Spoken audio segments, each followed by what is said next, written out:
Let's see if they all kick on. All right, that one's kicking on.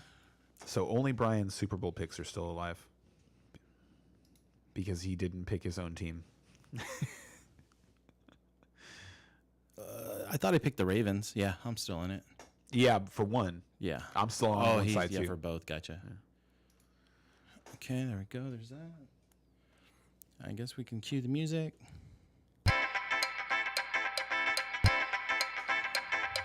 Ow!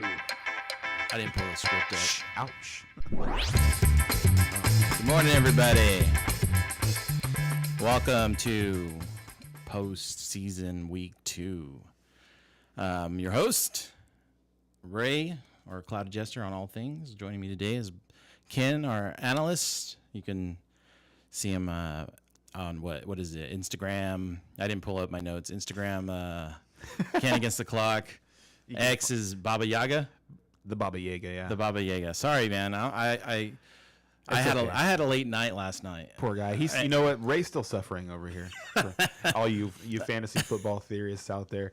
Yeah, Ray's still suffering. So he's going to lead us off and get out some of his pain right now. Yeah, we're going to go straight into what's up, Wada Busy. It was a great game. That was the best game of the weekend. It might have been the best game so far. Last night was really good. Was it? Last night was really good. You didn't watch last night? And that's part of what you were saying about the pain and stuff. Oh, I'm still mourning. I've watched highlights and stuff like that, but I haven't sat down and watched a game from start to finish because of my mourning. Bezzy, are you on Discord, Bezzy? Maybe we'll get Bezzy in here today, and he can just speak to us. Oh yeah, that'd be great via the internet. He's up there right now. He's up there right now. Morning, buddy. He said hi. Still morning over there. Yeah. It's still morning. He still has his Texans in there. All Texas Super Bowl. I guess his will won't be done. Yeah, well, thy will won't be done. So that clip got over 30K views too. That's what's funny about that. It's still getting likes, and people are like, "Nope, not this year. Nope, not this year." Yeah. But people love it's. You know what? Real quick before you really dive in, it's funny how people love to hate on the Cowboys, right? And they love to tear them down when they fail. And then the Packers fail the next week, and people are so quick to use the Cowboys as a marker for why the beating the Cowboys was a marker for why the Packers had such a great season, even though they failed just 6 days later. Yeah. And it's you can't have it both ways.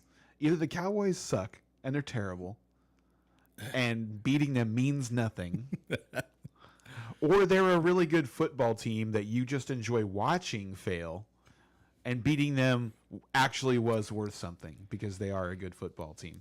So you can't you gotta have it's one or the other, you know. And I have some questions, and maybe we'll go into it, I guess, into your segment. But today we're gonna we have a little bit more time on our hands, because we're not going through every single game, but we still have stuff to talk about. We can still talk to you guys about a lot of stuff. And there's important stuff for today for sure. Mm-hmm. And so we'll go ahead and, instead of doing a Homer minute, we're going to do a Homer segment, right? And hopefully that'll lead into State of the franchise. State of the franchise, lead into the next season. And my thoughts on the Rams game.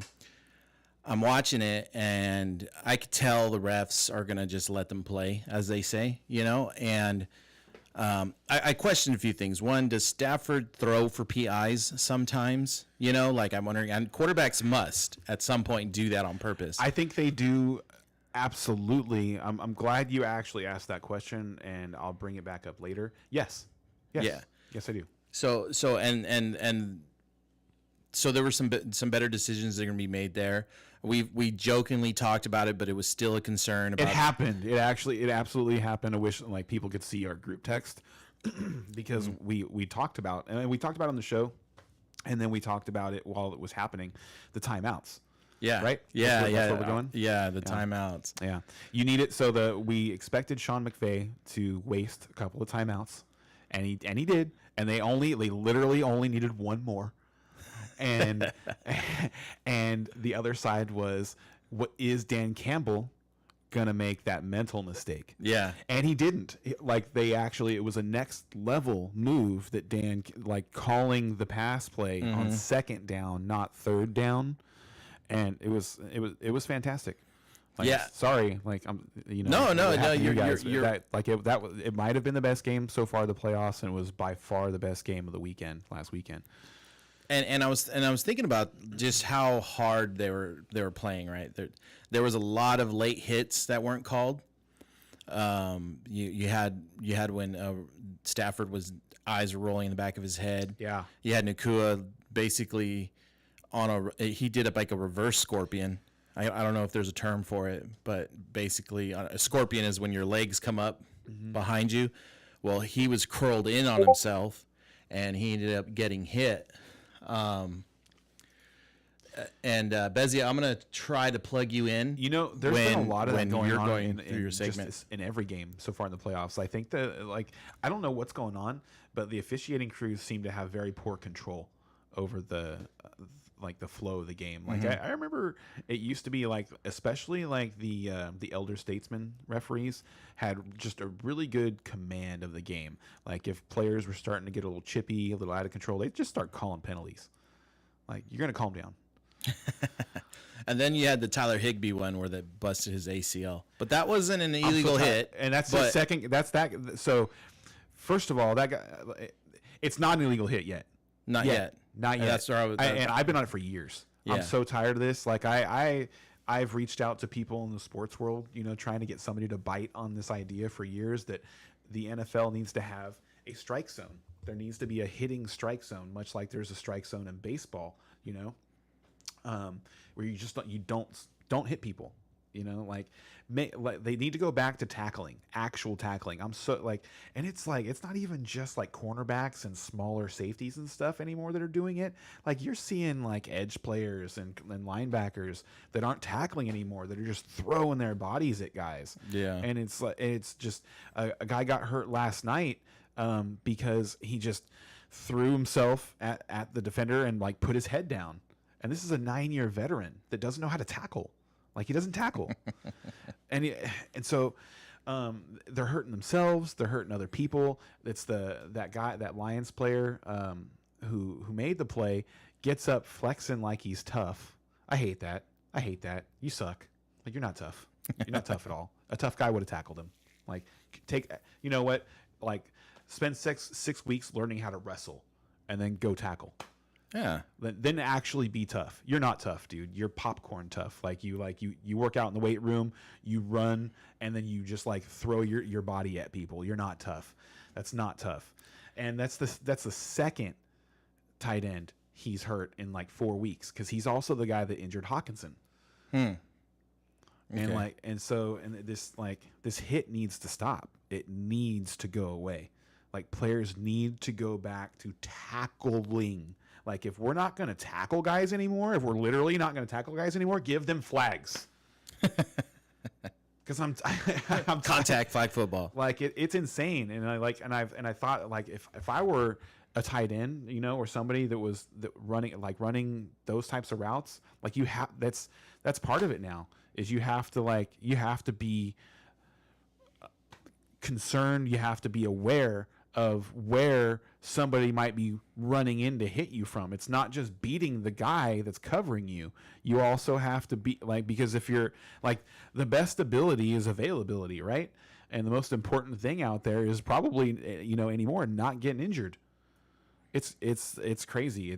Guys are just, falling down left and right. It's insane. Like, it's just, I don't even know what they're doing out there anymore. Guys are just flying all over the place. It's not like, it doesn't, so much of it doesn't feel like football anymore. So, sorry.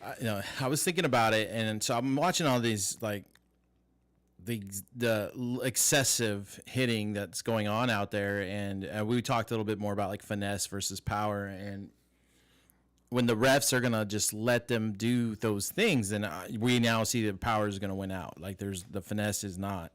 And I was wondering about this a little bit, and it probably wouldn't happen, but I think that player safety penalties should be like reviewed. The booth does other reviews that they step in. Hey, we're doing a booth review. If when a player safety penalty is out there, player safety penalties. Yes. Yeah, they should identify some penalties that are for player safety. Yeah, and if they really want to, if NFL really wanted to protect the players, they could go, hey, there's a late hit on this player, you're gonna have to give them a penalty, and that way we're doing more than just finding players out there. Like they're learning, hey, wait, we might not get away with it if this ref doesn't see it. It doesn't seem like when you see the fines, Yeah, they're basically it doesn't seem to me like they've scaled with player salaries. not only that, but as a viewer, that doesn't fucking matter to you. No, that it does, because it doesn't mean much to them. It doesn't mean anything to the game that you're watching. Yeah, it's not going to change anything. Yeah, so. I agreed. It hasn't. The game's only gotten more reckless and violent over the last 25 years during a time when the NFL's collected more in player fines than they ever have, in the previous. There you go. Years. Yep. So, it's obvious. It obviously doesn't work. It's not a deterrent. And I don't think you would have to do it like all the time, but if you did 2 or 3 a game, it would settle down all those late hits. Or maybe if you just actually suspended these players. Instead of fining them, you're just going to get suspended. Right, but in that sense, it doesn't impact the game still unless it's done in the moment. Because they lose game checks. But what I'm saying is, like, you have to do something that's going to help influence the game a little bit. Here's my point. Here's my change point. the behavior on the field. Real time. When you have the proper punishment set in place, you affect the behavior of the players. So like right now we can't do anything about that. And like if there's a hit in the game while the game is happening, the only thing that does anything about that's going to like slow things down is like that player getting ejected from the game and every other player knowing now that player is going to miss X amount of games and it's going to cost him X amount of money and it's going to cost their team in a particular way. Right. But in that scenario. And also another thing is like. Hold on, before we move off that one. But in that scenario, you still have to have the ref call it. Agreed. And I agree that in that scenario, that should be reviewable. Like something like that should be reviewable. It should make people take pause. It should stop the flow of the game. Things like that should stop the flow of the game. Like it's frustrating to have like holding penalties and false start penalties and offside penalties and pass interference penalties and illegal contact penalties and all these other stupid little procedural penalties and stuff like that. Slow down the game, especially like really like the ticky-tack stuff. But when a player gets hurt, that should stop the flow of the game. And it should be properly dealt with. Yes. We should be able to, like, just because a penalty wasn't called on the play doesn't mean that the referee shouldn't pick the guy up who's now down on one knee, in remorse, and get him off the field. Yeah. But you're going to lead into something else? Oh, I was going to just penalties, like the way you can do what you could possibly do. The things that hurt the most. The things that hurt the most when players miss games, that hurts. That always hurts when you're down a body, and it hurts more than the money. And then also, if you're going to suspend players, like you're actually going to affect their pocket, in a major way. So let's not. Like, forget the fines, forget the stupid little, like, trying to figure out 50 different levels of fines and stuff like that. Just make them miss games. Just do like how baseball does. You violate this rule. This rule comes with a penalty of so many games. Your paycheck is, broken down into games. And then that'll determine, like, how meaningful the penalty is, because it'll be equal for each player. Because a player who gets penalized like $50,000 who makes $15 million a year, it doesn't hurt him as much as the guy who gets penalized $50,000 who makes $550,000 a year working on a rookie deal. Yeah, it scales. So, yes, exactly. It should scale, and the way to do that is to suspend them, not by like defining fines. And then also to hurt the team, draft picks. Take their draft picks away. Well, that one's a little further out. Control your team. But yeah, it's like, what are you talking about? It's to me, it's absolutely not further out, because you go to the end of the game and you want to like the team gets, let's say a guy has like 3 of these personal foul penalties, right? Before he gets like let's say 2 of them he didn't get caught, and then the third one he gets kicked out of the game because finally the refs are like, hey, let's watch that guy. Okay, are they not going to ask the coach what happened? They're going to ask him. Yeah. And the coach what's he going to say? He's going to say, you know what, I got to do a better job taking care of my guys. What does that actually mean? Is it just lip play? Is it just words? Penalize him too. And then you go to the GM, you go to like they asked Jerry Jones. They're going to talk to Jerry Jones after every goddamn game, and they're going to ask him everything. And he's going to say, it starts with me. And you know what? If it really does, take your draft picks away. So that being said, that's how I feel about the player safety stuff. The future of the franchise looks great. I think Stafford could probably give us another year or two. We joke about guys getting hurt all the time. Like, we want this guy to get hurt. Yeah, that's our fantasy team. We really don't want guys to get hurt. Yeah. And I'm glad you brought that up, because I probably make that joke the most. We do make that joke. Fuck that guy, break his leg, something like that. You know, we don't really mean that. We don't want guys to get hurt, and we certainly don't want the game in a space where guys are just getting hurt all the time. It needs to change. So I think if as long as McVay learns from this a little bit and figures out that he needs to have a red zone offense, so then we'll be all right. You know, we left 12 points on the board. Here's my we advice: had to kick 3 field goals or whatever. To Sean McVay, go listen to the Around the NFL podcast, and specifically Greg Rosenthal. His if he was he has said this countless times, and I love Greg. He's like one of the best football analyst minds that we have. If you've never listened to him, he's a really, really smart guy. I'm sorry. Never call a timeout because you're going to take a delay of game penalty. Just take the 5 yards. Every single time. There is never 5 yards is never worth a timeout. Never. Yeah. You have to think about it that way. You're going to save yourself 5 yards. There's no way that's worth a timeout. I'll give you 5 yards. Keep my timeout. Every time. Yeah. Never call a timeout because you're about to take a delay of game penalty. That is stupid. Maybe in the first half. Never in the second half. That is the stupidest thing. No, I agree. I think it is silly. And if they hadn't done that, especially in a close game. Well, if they hadn't done what I just said, they would have had the one timeout that he needed in his pocket to get the ball back, and all he needed was a field goal. And they blew 2 of those timeouts. One of them they got the first down conversion. Mm-hmm. The other one they didn't. Yes, and that's the problem. It was a challenge. It was 2 challenges. No. It was a challenge, and it was he prevented a delay of game. Was it a challenge? I thought the challenge was the first half. I thought he used both of his challenges. I'm pretty sure he used the challenge in the second half too, and they didn't get it, and it was a ball spot. I could be wrong about that. That happened a couple of times so far in the playoffs, which I always think is just a risky proposition, challenging the referee's spot of the ball. But the second one, I'm pretty sure, was him preventing a delay. And I don't even think it was I don't even think it was Stafford that called the timeout. I think it was McVay that called the timeout from the sideline to prevent the delay game. Mm. So don't do that. So if we figure out that red zone offense thing, we're going to be, I think, sitting pretty good. So, yeah.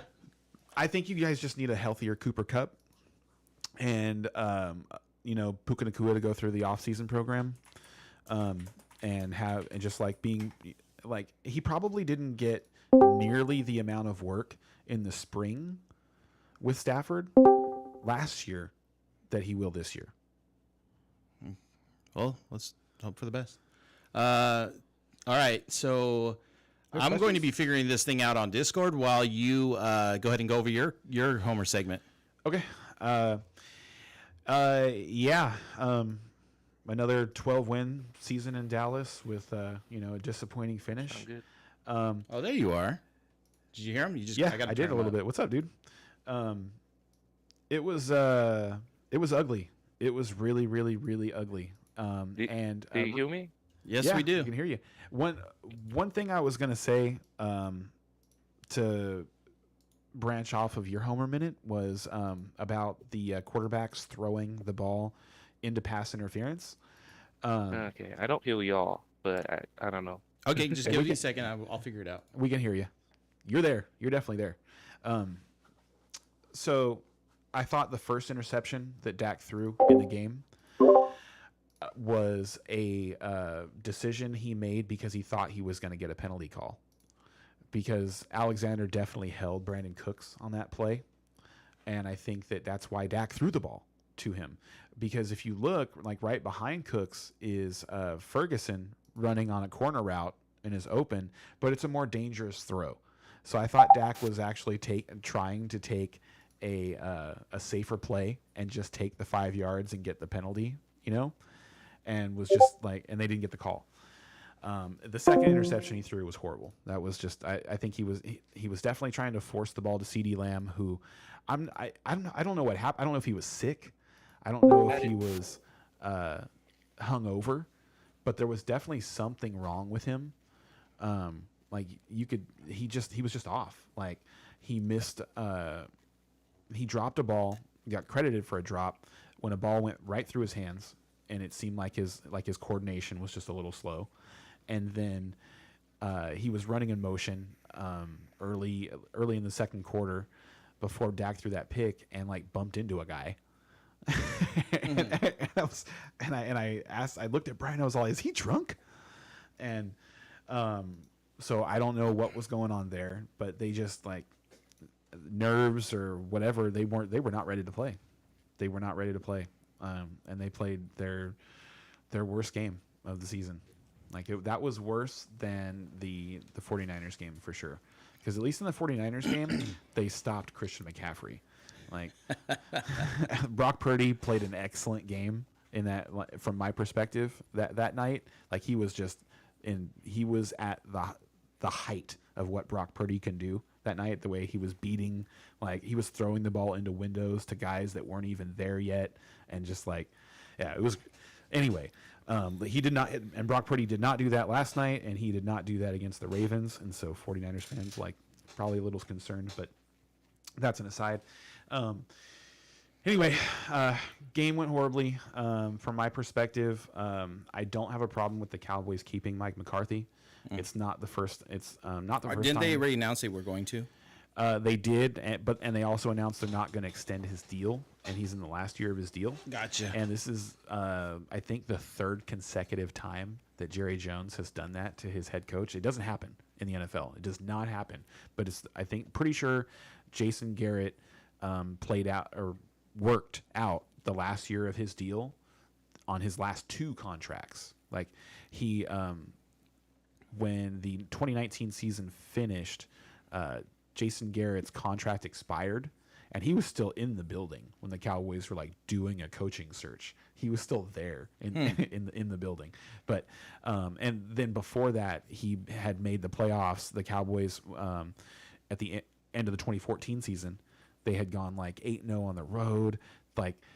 Dez caught it, in that playoff game, and if the things just hadn't gone against them, they'd have been in their championship game, and so Jerry re-upped him and gave him another deal, and then he worked out that deal, and then he was done.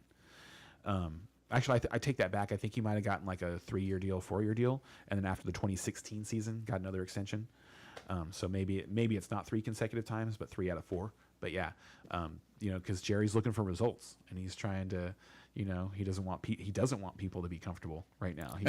He wants you working your hardest. Even if I know Bill Belichick got thrown out there for a little bit for Cowboys fans and stuff like that to become the next. I would have been coach. happy with that. Would you have been? Yeah. So you're not sold on you're not sold on the idea that it was Brady that was getting him those rings, not Bill Belichick. I think it's a collective. I don't think you can have one. I think you have to have both. You have to have a quarterback who can have command of his offense to the point where you don't really need an offensive coordinator, because your quarterback is going to educate whatever guy you have calling the plays anyway. He's going to they're going to work together. I'm sure at some point, there was no offensive coordinator telling Tom Brady what to do. Like, he technically probably had, authority over him, and maybe, if that guy could express his point of view to Bill Belichick, he would be able to win an argument. But I imagine things probably went Brady's way 99% of the time, if that makes sense. And also with a guy like Aaron Rodgers. And they talked about that even on the broadcast last night when they were talking about the offense. And Troy Aikman, not Troy Aikman, who was it that was talking last night? I forget. Anyway, the guy that was talking last night was like, sometimes you have these, high-profile quarterbacks that don't allow necessarily for an offense to evolve the way that it should, because you have to adhere to some of their wants and needs and stuff like that because they're stars. And so they were talking about how the offense has evolved in Green Bay since Aaron Rodgers moved on. Anyway, and that's a theory. It's not, there's no fact there. But anyway, what I think would happen is the Cowboys wouldn't be the most penalized team in the NFL anymore. That's a big thing. I think Mike McCarthy is like a B+ coach. I think he gets out coached. Like, he does. Like, in these big spots, he gets out coached. But here's the thing is, like, the head coach gets basically all the credit and all the blame. But the head coaches in the NFL are organizers. It's like Mike McCarthy is one of the rare guys that's involved in like calling plays and stuff like that. But a lot of them are organizers. They're not like calling plays. Let's draw a line in the sand. And I kind of wish Brian was here to help with this, but Bezzy, you can jump in on this too. Where is to a fan, what is a successful season? Oh boy, that changes with every franchise. Okay, sure. And we've talked about that.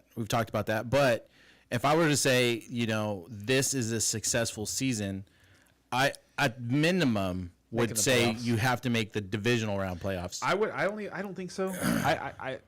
Because like, see, and that's where I'm saying, like, the that's reason where we I draw. said I think it changes with every franchise.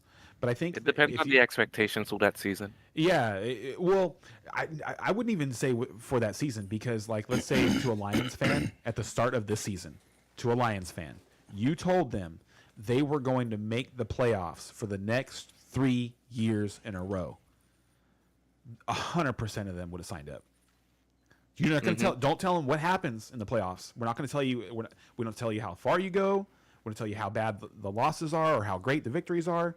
We're just going to tell you that you're going to make the playoffs for the next 3 years in a row.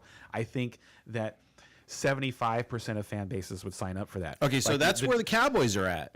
The Cowboys are at there. Exactly, and Cowboys fans are angry because there are like 6 franchises right now. I shouldn't even say right now. There's like 6 franchises where that's not good enough. And also, once you win, like the way that they have been historically, once you get to a 12-win season, now you've raised the bar, period. The first 12-win season raises the bar. And now you need to move forward because we've seen this before and we expect it. And those franchise bases are going to be like the Cowboys, the 49ers, the Packers, the Steelers, maybe the Giants. And that's it. That's it.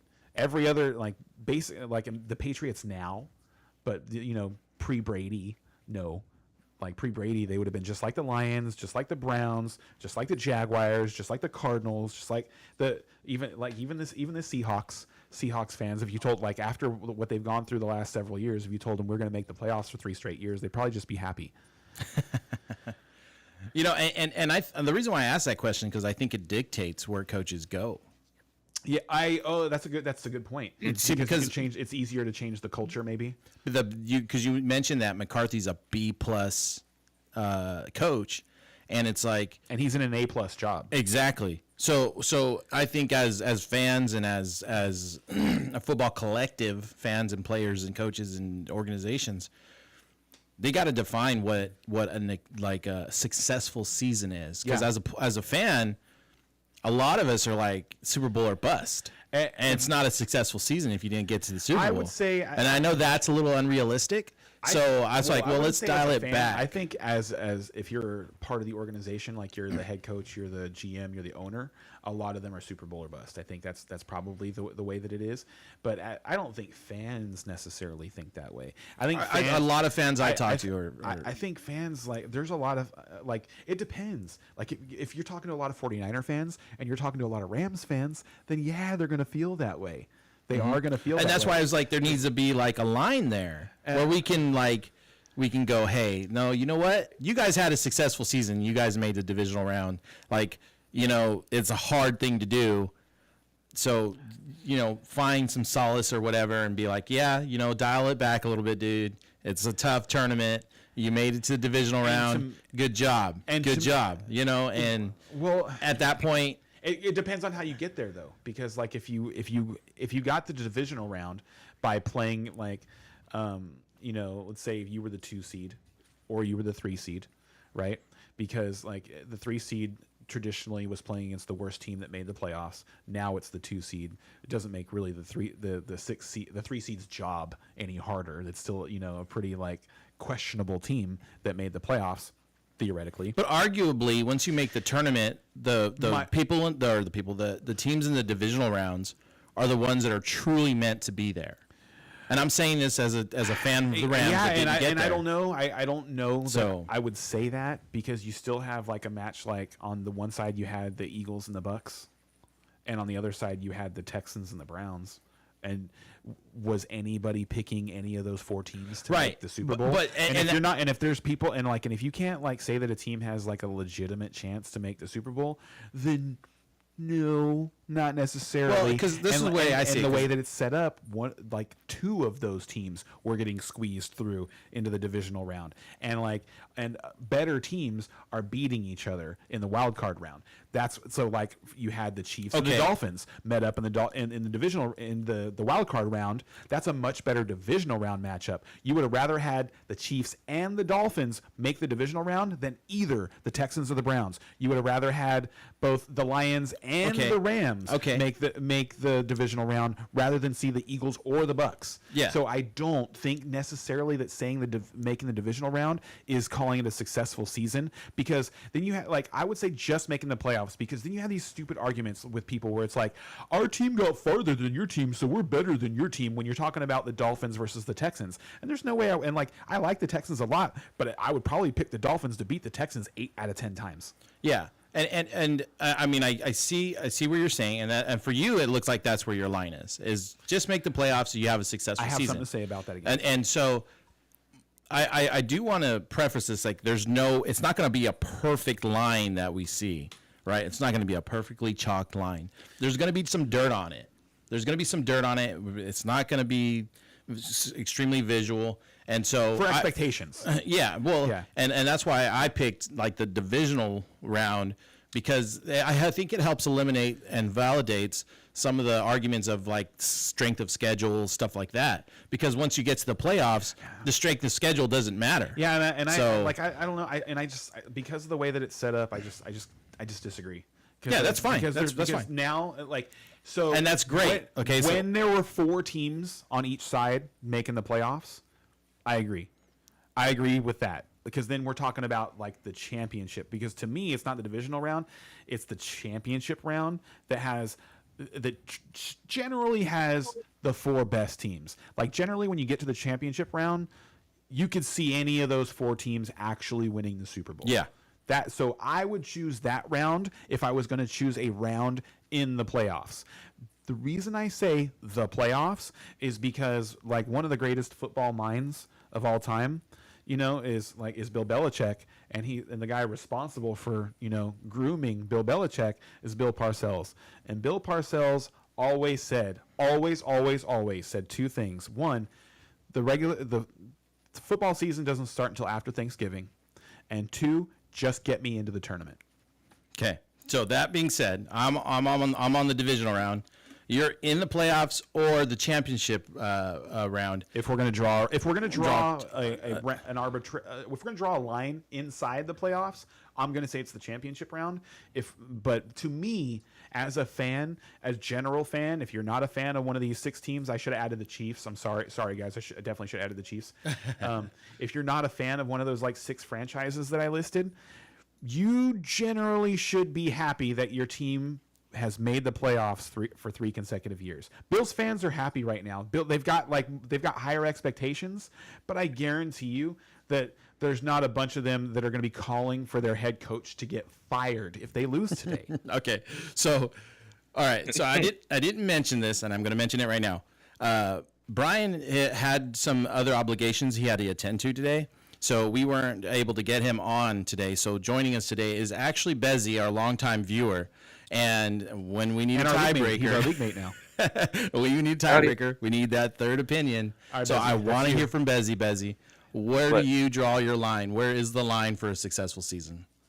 I would say making the playoffs, man, because especially now you have an extended playoff, which it's allowing more teams. And then this year you had the AFC North, you had the Ravens. Like you had the AFC North was a very tough division. Everyone is you had 3 teams from that division make the playoffs, right? So, anytime you get into the playoffs, you have a chance 4. to They make almost all 4 made it. The Bengals I know were close. that's crazy. Like all 4 of them you could have said, Jake Browning kind of messed up at the end of the season, but he was on a little stretch towards the end of the season. It's like, oh man, this might be a playoff team for Cincinnati, but. I don't know. As soon as you get into the playoffs, you have a chance to make it to the Super Bowl, and I think that's what any fan really just wants is like a chance to get to the big game. Yeah. Yep. And most fans, I would say, and I agree. And so I completely agree with that. And and Ray is, he's sitting here with his Rams hat on, and like thinking about his 2021 championship and thinking about how he still basically got like the same stars from that core that won that championship. And it's like, no, I wanted to win. I wanted to make at least the divisional round. Yeah. I wanted to, and so I get that. I totally, as a Cowboys fan, I get that. Like, I feel that as a Cowboys fan. Yeah, we're calling for Mike McCarthy's head because 12 wins isn't good enough, buddy. Like, yeah, well, I don't know. Being a Cowboys fan is kind of weird PTSD for me. Like the past, I've been a Cowboys fan the past 10 years. I'm 28, so I didn't really start watching football till the 10 years is actually you've been in a good time actually mostly. Like so 10 years, you just got in at the end of like the 8-8, three straight 8-8 seasons from Jason Garrett when Jason Garrett took over. Like. And I've lived through. I watched all 3 Super Bowls that we won in the 90s. I lived through them completely destroying the team is the wrong word because they were trying to build something. So it's like I would rather use You didn't have a franchise QB at the time, right? It was before Wilmo. Aikman was still there. It was between. I'm talking about when Aikman was still there. So at the end of towards the end of Troy Aikman's career, and Troy Aikman, for people who don't know, retired before 35. Troy Aikman was a Hall of Famer before 40. He hadn't turned 40, and he was a first ballot Hall of Famer. He retired because of how poorly managed the Cowboys were. Period.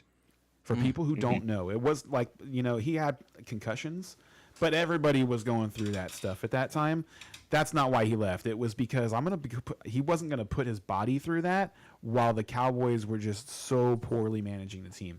And so I lived through all the, the horrible draft picks, the mistakes. Like, there was the guy, it started with their receivers. Like, they lost their second receiver at the end of the 94 season, and they won the 95 Super Bowl with basically Michael Irvin and nobody else. When the Cowboys went into 3 wide receiver packages during the 95 season, Deion Sanders was the 3rd wide receiver.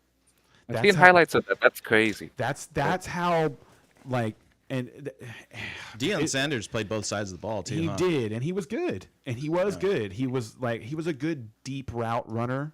Because he was just faster than everybody. And so if you had to double Michael Irvin, you weren't going to be able to double Michael Irvin and cover Deion Sanders deep. So there are plenty of highlights throughout that 95 season, 96 season of Deion Sanders, catching deep passes from Aikman. And actually, like Irvin missed the first couple of games of the 96 season, so Deion had to be their best wide receiver. But it's crazy how badly they managed the team. There were so many guys that were available. Like Marvin Harrison got drafted something like the 4th or 5th round or something like that by the Colts.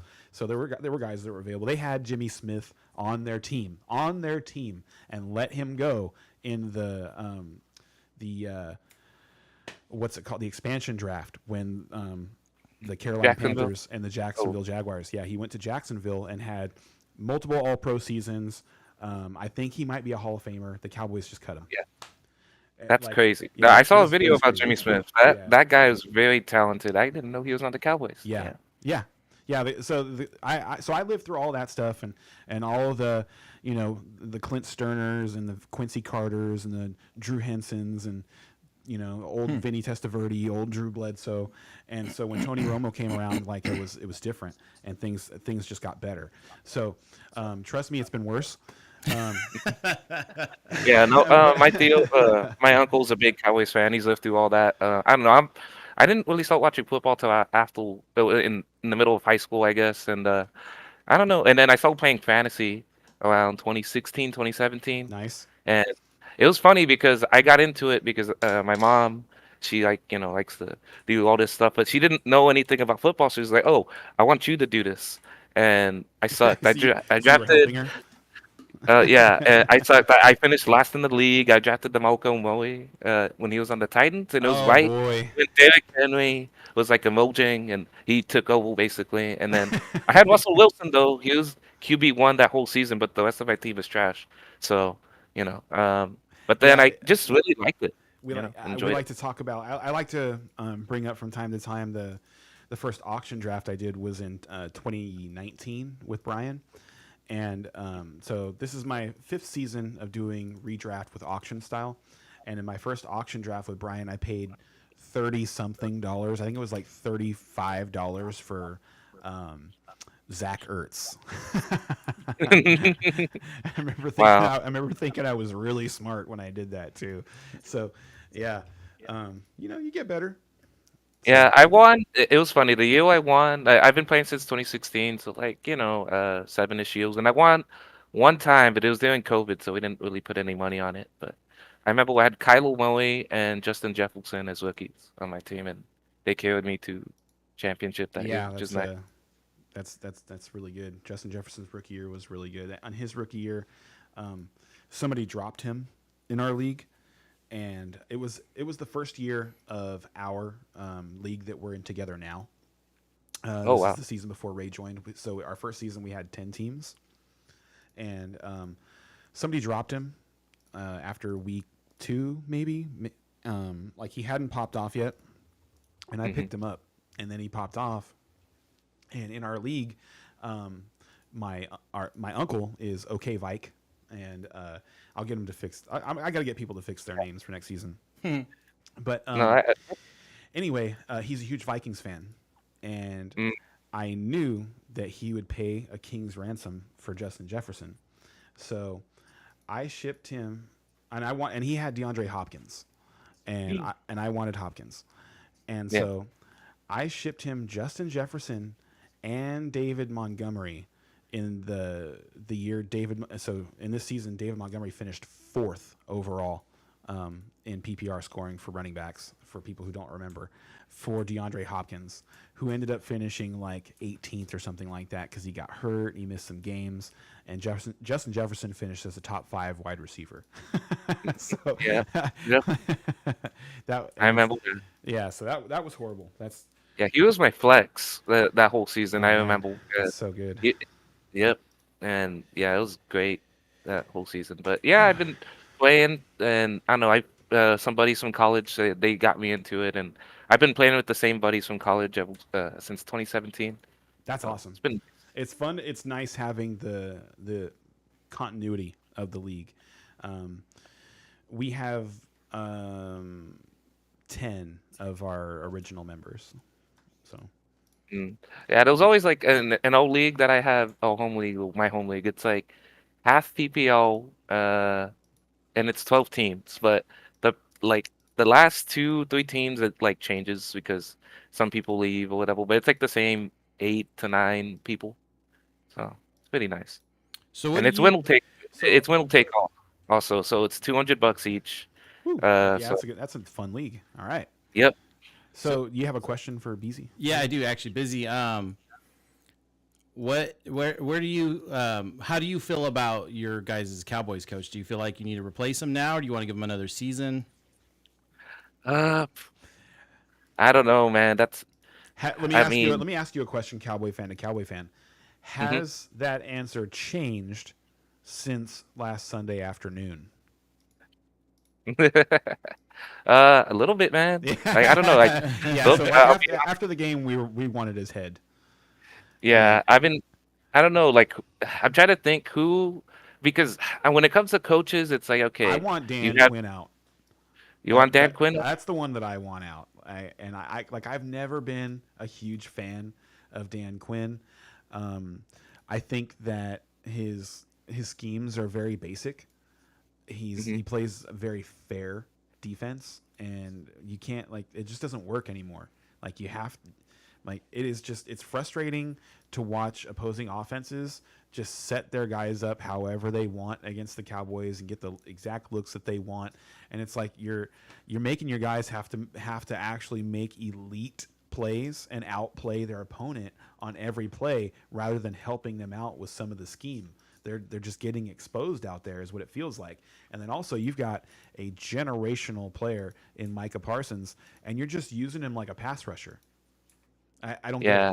They line him Well, up every play at defensive end or D tackle even, and just ask him to rush the passer. Like the guy is probably the fastest guy on the field most of the time. If you're not playing against the Miami Dolphins, he is probably the fastest guy on the field. That is no joke. yep. I've watched him race Tyreek Hill. Yep. No, but like I don't know, when it comes to coaching and all that, it's like who do you get to replace that coach? And that's so Quinn, I don't know. Yeah, well So for I Quinn, want to. yeah. What I would want to do is like. So here's the. What I think doesn't happen enough is I don't think that the coaching trees get attacked enough for coordinators. People are always looking for head coaches, and they're always looking for like the offensive coordinators and the defensive coordinators that are coming from successful head coaching trees. But to me, like these teams aren't doing. And then there's just like cycling. So then what happens is they have. So for instance you have like the Chiefs. You know the Chiefs will lose a coordinator, a major coordinator, and then replace Mhm. him with a former head coach, like a failed head Yeah. coach somewhere. These head coaches will fail and then go back into coordinator jobs so that they can get hired again later as a head coach. And to me, what we need to be doing is going to like these successful defensive coordinators, guys like Robert Saleh, guys like D'Amico Ryans, guys like Brian Flores, right? And take Yeah. their guys and rise Mhm. them up. That's what I want. I want us to go find a successful defensive coaching tree, and I want us to make a D coordinator out of somebody who has not been a D coordinator yet. I want a fresh face as our defensive coordinator. That's what I want. That's a good, interesting thought with that. Like, I don't know, anytime I think about teams and coaches, I think, okay, who's the QB? Is it a young QB that has all this offensive potential? Mm-hmm. Then, if that's the case, like you get, like in Chicago, you have Justin Fields, right? Like, you should pair him with like a really offensive-minded head coach to, develop him. But if you have like, let's say in Seattle, you have like Geno Smith, somebody who's already established as a QB that you don't have to mold into something, right? Mm-hmm. Like somebody you don't have to develop. Right. Then you can get like a defensive head coach because you don't have to worry about that side of the ball, the I agree. QB. Yeah, we were And talking about this earlier when we were talking about I said that I would have been happy with Belichick, and Ray said so like you're on the lines of thinking that it was more Belichick responsible for the Super Bowls than Brady, and I was like you have to have both. And like when you have a great coach on the like defensively, like Belichick, and then you have a quarterback, a star quarterback who can just run your offense for you, like you don't really have to worry about that side of the ball. And that is the marriage made in heaven. So like right now, like the Texans look really good because they've got D'Amico Ryans on one side, and I thought that they played a really tough game yesterday. I was still, and even though they lost 34-10, I was impressed with the way that they played. I don't think they turned the ball over. Yeah. They just You didn't also have to have have a enough. good OC also. And I Who like their you, offensive coordinator. I thought yeah. I thought they were really close. Like they were probably so if you watch the replay on that trick play that they ran, it was like a double reverse flea flicker screen. Yeah. they, they that tackle, that whoever that Ravens cornerback was, I can't remember who it was that made the tackle. That was probably the play of the game, because if he doesn't make that tackle, they score on that play. That was a well designed play, and that's one of the things that makes Andy Reid so successful in Kansas City is his ability to design screenplays that people don't see coming, like to get blockers in front of ball carriers in space. Is just it is effective offense. I like Bobby Slowick a lot. I like what they're doing in Houston. Like if they're able to hang on to him this year, which I don't know if they'll be able to because of the carnivorous way that the NFL hires new head coaches. But I think I don't that's a great get pair. that with the head coaches, man. Like Oh, I hear you great you now. don't have like a, what do you call it? You don't have a limit to how much you can spend on keeping a coach. Like if you have a good Oh offensive yeah, the best coordinator, job in America is a fired head coach. yeah, like it's ridiculous, man. Yeah, Like they spend so much money on these head coaches, and just like roll right through them. It's insane. I agree. There should be a penalty. You should you shouldn't be able to just re-roll through head coaches. You shouldn't. yeah, Like I don't know. Like, if you're a team that wants to have sustained success, like I would think you would want, and you don't have like, there's no cap on like how much you can spend on a coach or a coordinator or anything like that. Like, if you have like in Kansas City, like you could have kept Eric VM. I mean, they're doing fine without him, right? But like, you could have kept him and prevent, like, if you want to have like that culture and that stability, yeah, they'll like, I Jerry think that Jones would did leave. it for a while, actually. Before Jason Garrett was the head coach, he was the highest paid coordinator in the league, and I think he was paid equally to Wade Phillips, who was the head coach at the time. And Jerry did that so that he wouldn't go take another job. Yeah. No, So and that's, and if you're in a good situation, like, I get like you want to go out and all that, but you can stay in Kansas City, like if you're EB, all right, and just have a good time, and instead of have a having, good time I mean, instead of going to these like these disastrous locations and trying to mhm. build something out of a waste. So I'm going to I'm trying to guide the conversation in a bit. So the Belichick effect, right? So when I'm thinking about Bill Belichick, you feel like he's a decent coach. You feel like the coach you have. Hold on, you feel like the coach you have now is a B plus. So we'll circle back to Belichick. But for now, with your coach you have, who's a B plus coach, if he were to be separated from the Cowboys, what I wouldn't, what I wouldn't care. what? Oh, he wouldn't care. Okay, what Yeah. B plus team would he go to? Oh, well, Mike McCarthy would immediately get hired again. Yeah, Like, where do I think Mike McCarthy would go? yeah. Like what franchise would be just delighted to have that? Probably LA. You think LA? Oh yeah. Which one? The Chargers? Yeah, the Chargers. Okay. Because I think he would like You threw me there for a second. I was like, what? because Chargers aren't an you LA look team. at what he's been able to do in Dallas. It's like we did win. So now there are 17 games in the season. So to me, So you think the Chargers are a B plus team? I don't even think they're their B plus team. I think the Chargers are one of those franchises that would be elated to hear that they were going to make the playoffs for the next 3 years. Gotcha. Don't care if we go one and done. We made it. This is the best we've ever done as a franchise. It's Gotcha. Because it would be up with like the Dan Fouts. That's what it would be. It's been like 45 years since the Chargers were a team that like perennially made the playoffs. Because like even the Phillip Rivers years were like there was a lot of 8-8. There was a lot of like they made the playoffs because they got hot in December. Nobody like at the beginning of December people weren't picking them to make it.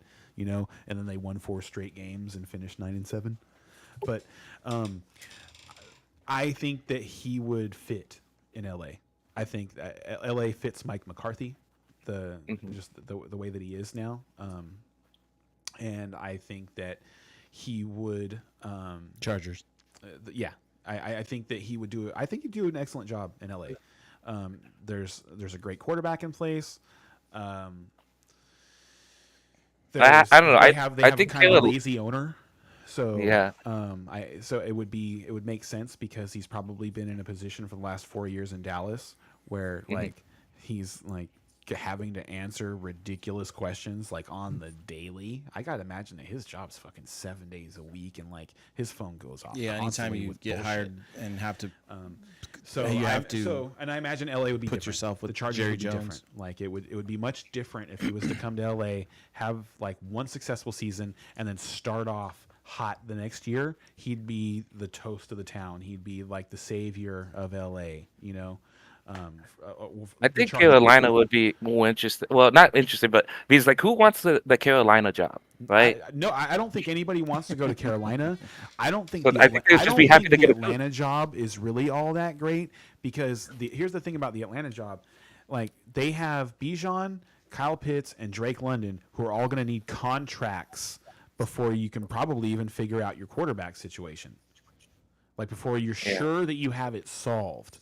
Because it's like that. What happened in Houston this year is just super rare. And on that note, I still kind of like I like what I watched from Bryce Young over the last several weeks. Like I think if he was in a better spot, he would have performed better. Mm-hmm. It takes time. I think that he will be successful eventually, and that a good quarterback will be successful eventually. Like I don't think the Falcons have a good quarterback, and I think that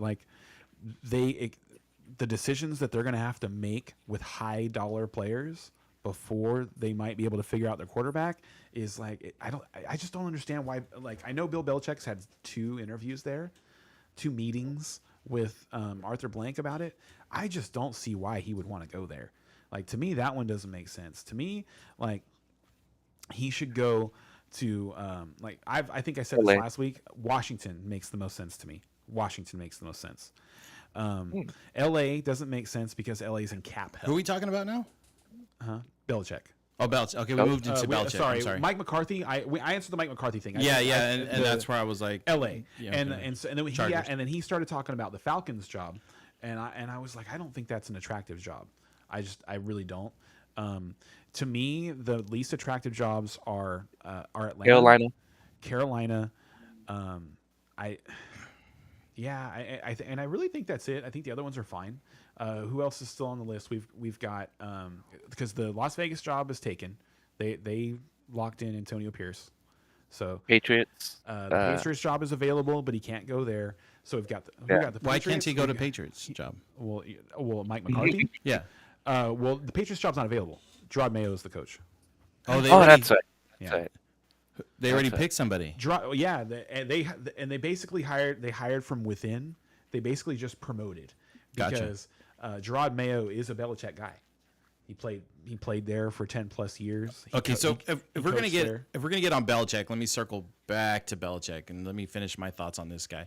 On McCarthy, where do you think he should go? No, Belichick. If we're gonna circle back, I didn't really have a thought on McCarthy. I was just curious. I was like, where does this B+ guy go if the Cowboys let him go, kind of thing. L.A. Yeah. So, but circling back to Belichick,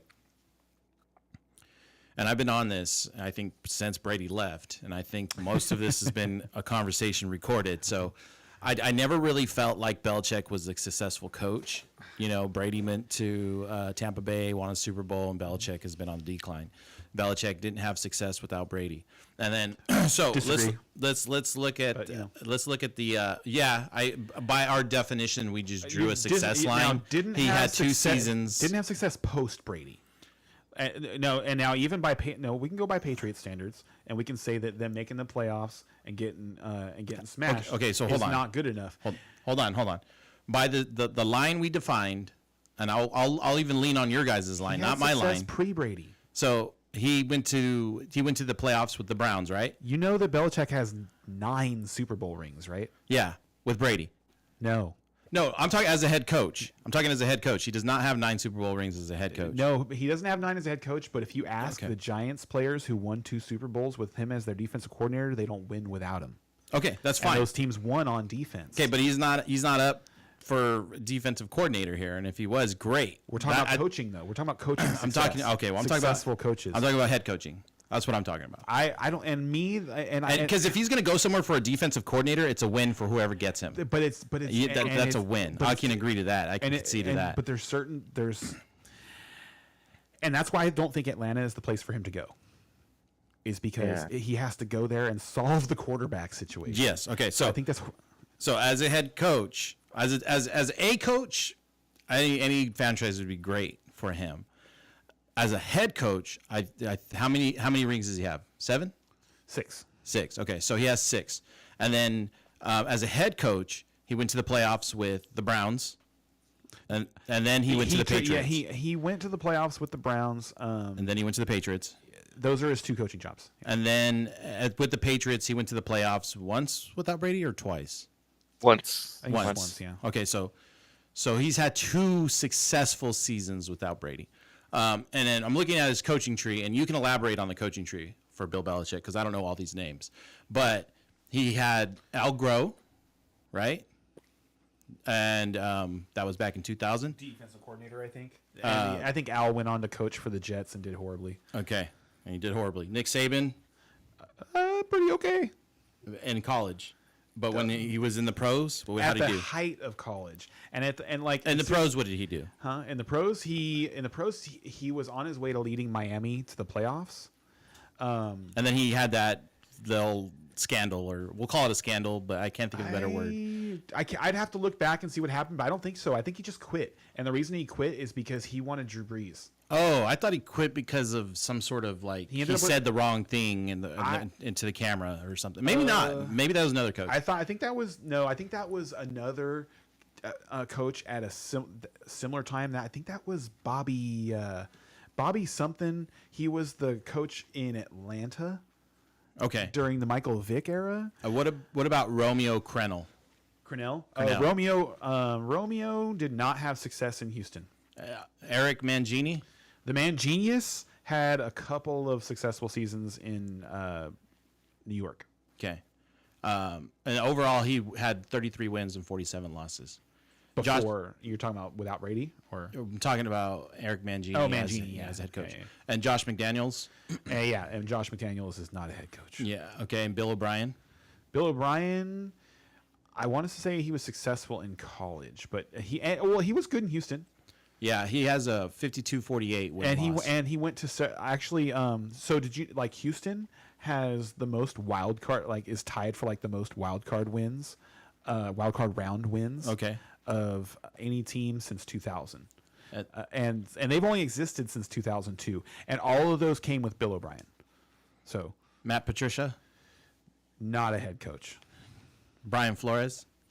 Brian Flores is going to get another job. So I think we can't say yes or no on Brian Flores because he was the guy that was in Miami who got in trouble for outing the ownership for tanking because he didn't want to tank, and the owners threatened to fire him if he didn't do specific things to tank. Joe Judge got a short chance in New York. That's what it looks like. But he's a special teams coordinator. He wasn't a head coach. He wasn't a head coach. He wasn't. Well, no. He was a head coach in New York, but New York hired him to be the head coach off of being the special teams coordinator. Okay.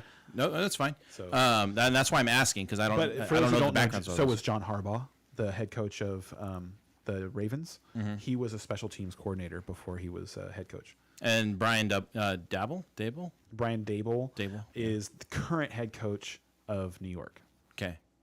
So and he was I didn't actually know he was part of the treat. He had massive success as Josh Allen's offensive coordinator in Buffalo. He was the guy that turned people around on Josh Allen. So these are all coaches that aren't phenomenal. They're not Super Bowl coaches. Not yet. Yeah. And and maybe one or two are But Nick Saban is the playoff most successful. coaches, Is one of the most successful coaches of college. all time. In college. Like he has.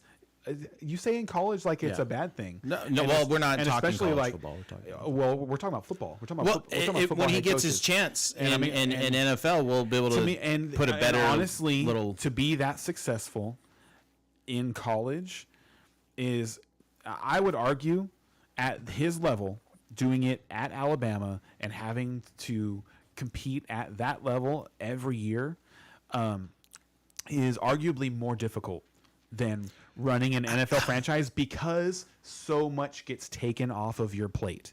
I think the guys that But I mean, if that were run- true, they would be able to pick coaches out of the college, and they would just be And, a little like highlier. Here's the thing. Here's the reason that guys coach college guys instead of NFL athletes, like the choice. And this is probably why this could be why Saban's getting out now. Yeah. is because the college guys haven't been paid yet, so they're more receptive to coaching. So And Nick Saban like from Alabama. Alabama. I don't want to get produces- too much on Nick I'm Saban. sorry. so- I'm sorry. Well, I'm sorry. I'm talking about the validity of coaching. Yeah. In those ranks. And now let's say you're a successful coach at Toledo. That's not the same. But he resurrected Alabama. Alabama was nothing before like Alabama was like that team that people remember back in the 70s from all those really old school images of college football and stuff like that, and hadn't done anything in like 25 years before. Let me ask you Saban this got there. then, okay? About Nick Saban, college. How's he been doing? And I don't know because I don't follow college, right? That's why I'm like kind of like I don't care to talk about it. But They made the college playoff this year. so yeah, okay, great. But my question is, how has he been doing since they started the portal? And well, they just made the college playoff this Okay. year, and a 13-0 team didn't. Yeah, So pretty good. and then so how long has the portal been around? And I think it's 2 years, 3 years, something like that. Well, Okay. the transfer portal, I think, actually is something that has existed for longer than people have really been aware of it. Yeah. It just didn't have some of the same flexibility that players now have. Like, I think it used to be harder for a player to transfer out of school. Like, they had to have like a good reason, maybe like something like that. And now it's easier. These players can choose to transfer schools. And also, they're getting paid. Like, there's, I don't know if you've seen the list of players, college players who made more than Brock Purdy this year. No, I didn't see that. Oh, it's gross. That's funny. There are half a dozen quarterbacks in college that made more than Brock Purdy this year. So with and hold on, real quick. One last thing. How's he doing? I'm afraid to ask you anything because I'm like, tran- oh shit, we one can't last- move on. One last transfer. You asked me a question. I just want to completely answer it. Yeah, no, that's fair. Since Nick Saban retired, and they've already hired his successor, and his successor was the coach of the team who just lost the national championship game, they've had a mass exodus of players. So, Nick Saban and Harbaugh are two college coaches that I I wouldn't always call Harbaugh a college coach. He's had success in college, but he also had success in the NFL. So. currently coaching college. Two coaches currently coaching college. That's my fault for not being as articulate as I should be. One's current. One just retired. Right. They're still in that I'm season. messing with you They're a still little in, bit. I know. They're still in that season. But my point, what I'm trying to make is those are two, and it's not really a big point. They're just two coaches' names that always come up, like the NFL needs coaches, and here's two coaches that I don't think Saban's been there for a while. Like Harbaugh, people have been chomping at Harbaugh for the last 3 or 4 years now to see if he was going to leave Michigan. And I think it was like one of those things. He was not going to leave until he won a national championship, But yeah, Cliff Kingsbury was successful with Mahomes. Kingsbury, if you don't know, Cliff Kingsbury was, I believe, the head coach of Texas Tech when Mahomes was there. Okay. So moving to, we're still on this coaching tree thing. So I'm gonna move to. We got plenty of time, so we don't need to just jump into the games. No, for me, I try to manage time so like the point and the topic stays relevant to what we're talking about. But You're so smart, buddy. That's why I love you. the McVay coaching tree has Matt LaFleur, currently with the Packers, right? Now, if we can't call it the McVay coaching tree, you have to call it the Shanahan coaching tree. So there's And a caveat on there. and When I'm looking these and articles then up, also- there is that caveat. And then there. also, it's not Kyle Shanahan, it's Mike Shanahan. Right. Okay. So, for the sake of the internet, they are putting Matt LaFleur in the McVay coaching tree. And they're both in the Shanahan tree. Okay, yes. So I'm just saying we can add them while we're talking. Yeah, sure. And then you have Zach Taylor. Little success. Yeah, Matt LaFleur, little success. Zach Taylor is the Cincinnati Bengals coach. Yep. Yeah. Brandon Staley, who's not doing so good. No, he did not have a successful tenure in Los Angeles. And Kevin O'Connell. He made the playoffs, but that roster was put together while forgive me. Oh man, I really like this guy too. He could come back and be the defensive coordinator in Dallas if he wants to. The guy, he was the head coach in Minnesota for years. He's a defensive guy. He came from Dallas. Mike Zimmer. Mike Zimmer. Yes, Zimmer could definitely come back and coach the Cowboys defense, and I'd be very happy about that. So the team was built. I'm sorry. So the team was built by Zimmer. O'Connell takes over, and they have a new offensive philosophy. And with that solid core on defense and a new spark on offense, they had probably the luckiest run any team's ever had in one-score games. They made the playoffs last year and had a home playoff game and lost to the Giants. So I don't know how good Kevin O'Connell is yet. Well, so we'll leave it open. Yeah, and I say all that to say this, that Bill Belichick, I'm just not sold on him being like this savior of a franchise if he goes in there and walks in there. And I'll tell. Can I tell you why I am? Yeah, absolutely, because we're going to find out this next season. So the reason that I am is because, like I already mentioned, that guys like Lawrence Taylor will tell you that he's not a two-time Super Bowl champion without Bill Belichick. Yeah, and Bill Belichick did. There are going to be people who feel that way. Yeah. Bill Belichick did things like he's just like. So you remember as a Rams fan when he held your maybe one of the top 5 offenses of all time to 3 points. Yeah. 3 points in the Super Bowl. I mean, twice. Not 3 points twice, but he beat the Rams twice. In Super Bowl. And while their offenses were all-time. Yeah. All-time great. Shut them down twice. And 20 years apart.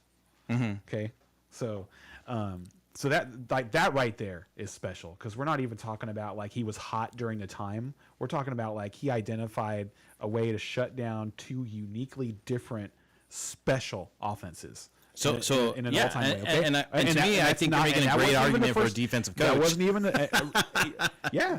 You're making a great argument for a defensive coach. But he's also a good organizer. He's just where he's not had success is in roster construction because he's not an offensive mind and he has a different way at looking at football.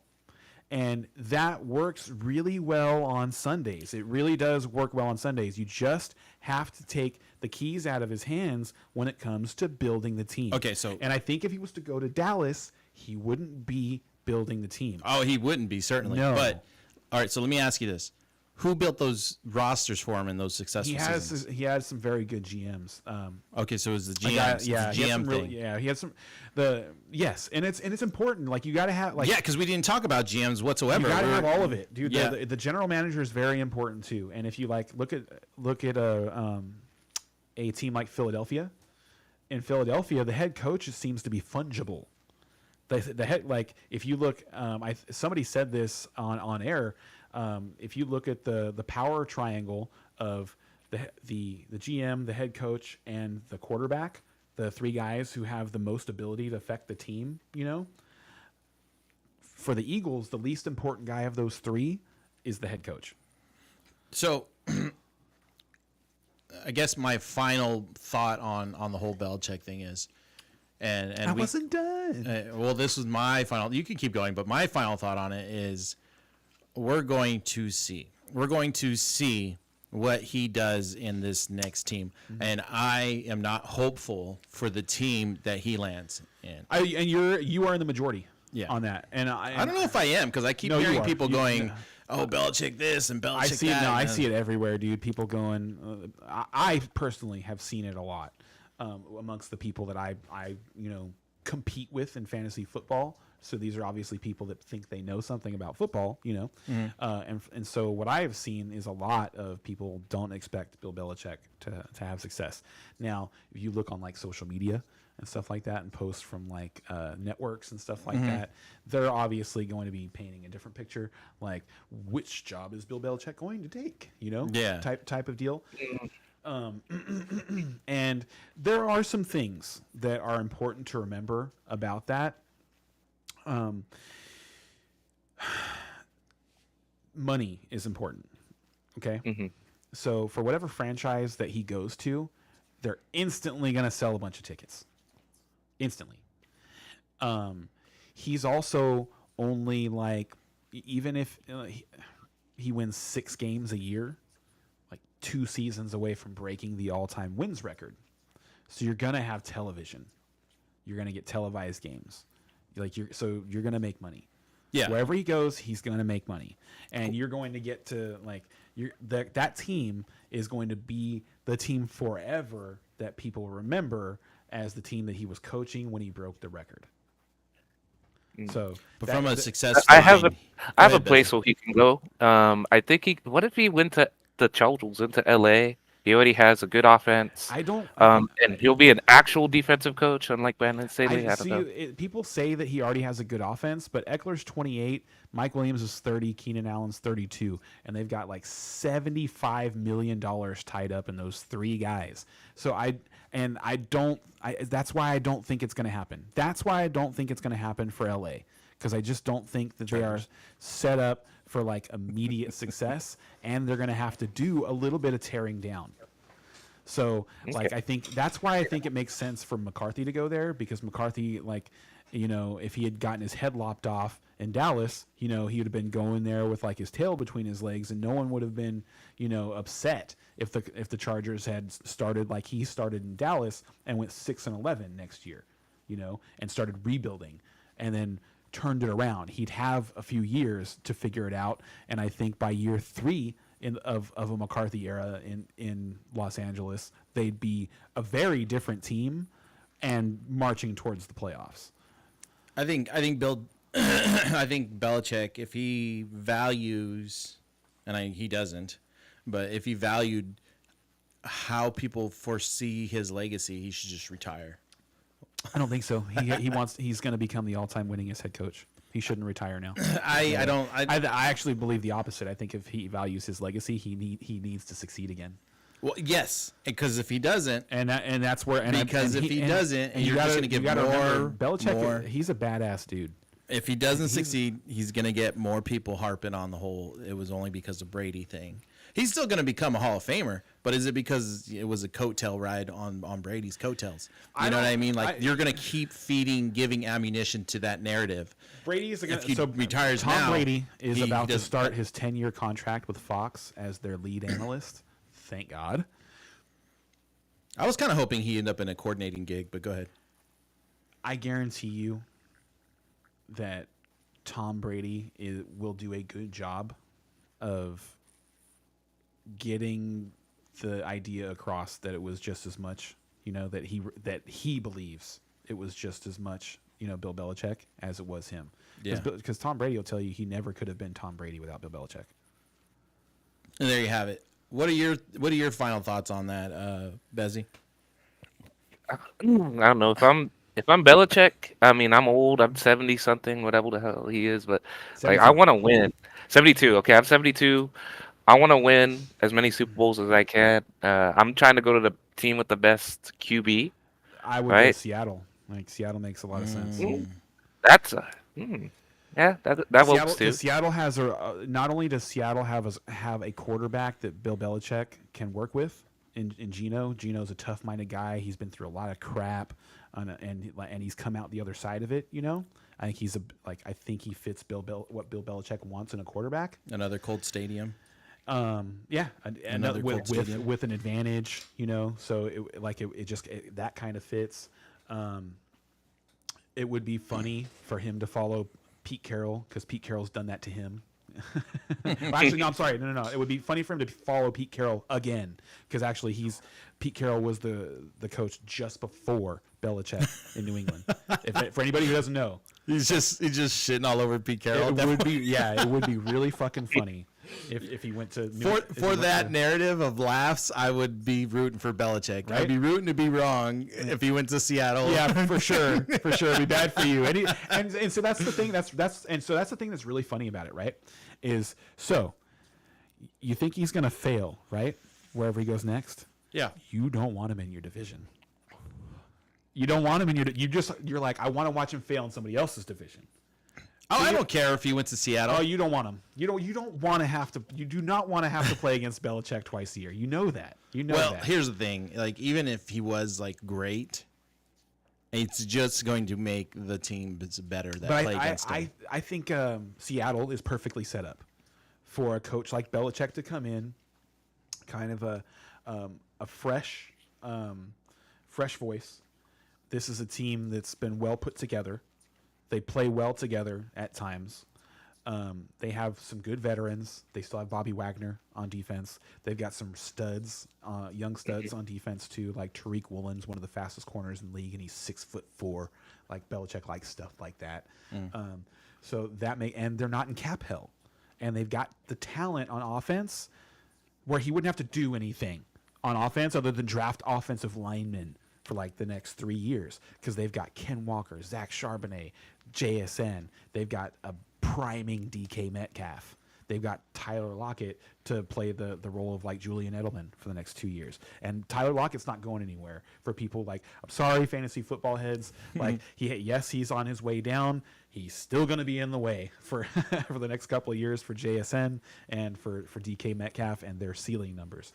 But yeah, if I wanted Bill Belichick to have the best chance to be like on a Super Bowl contending team next year or the year after, Seattle is the place to go.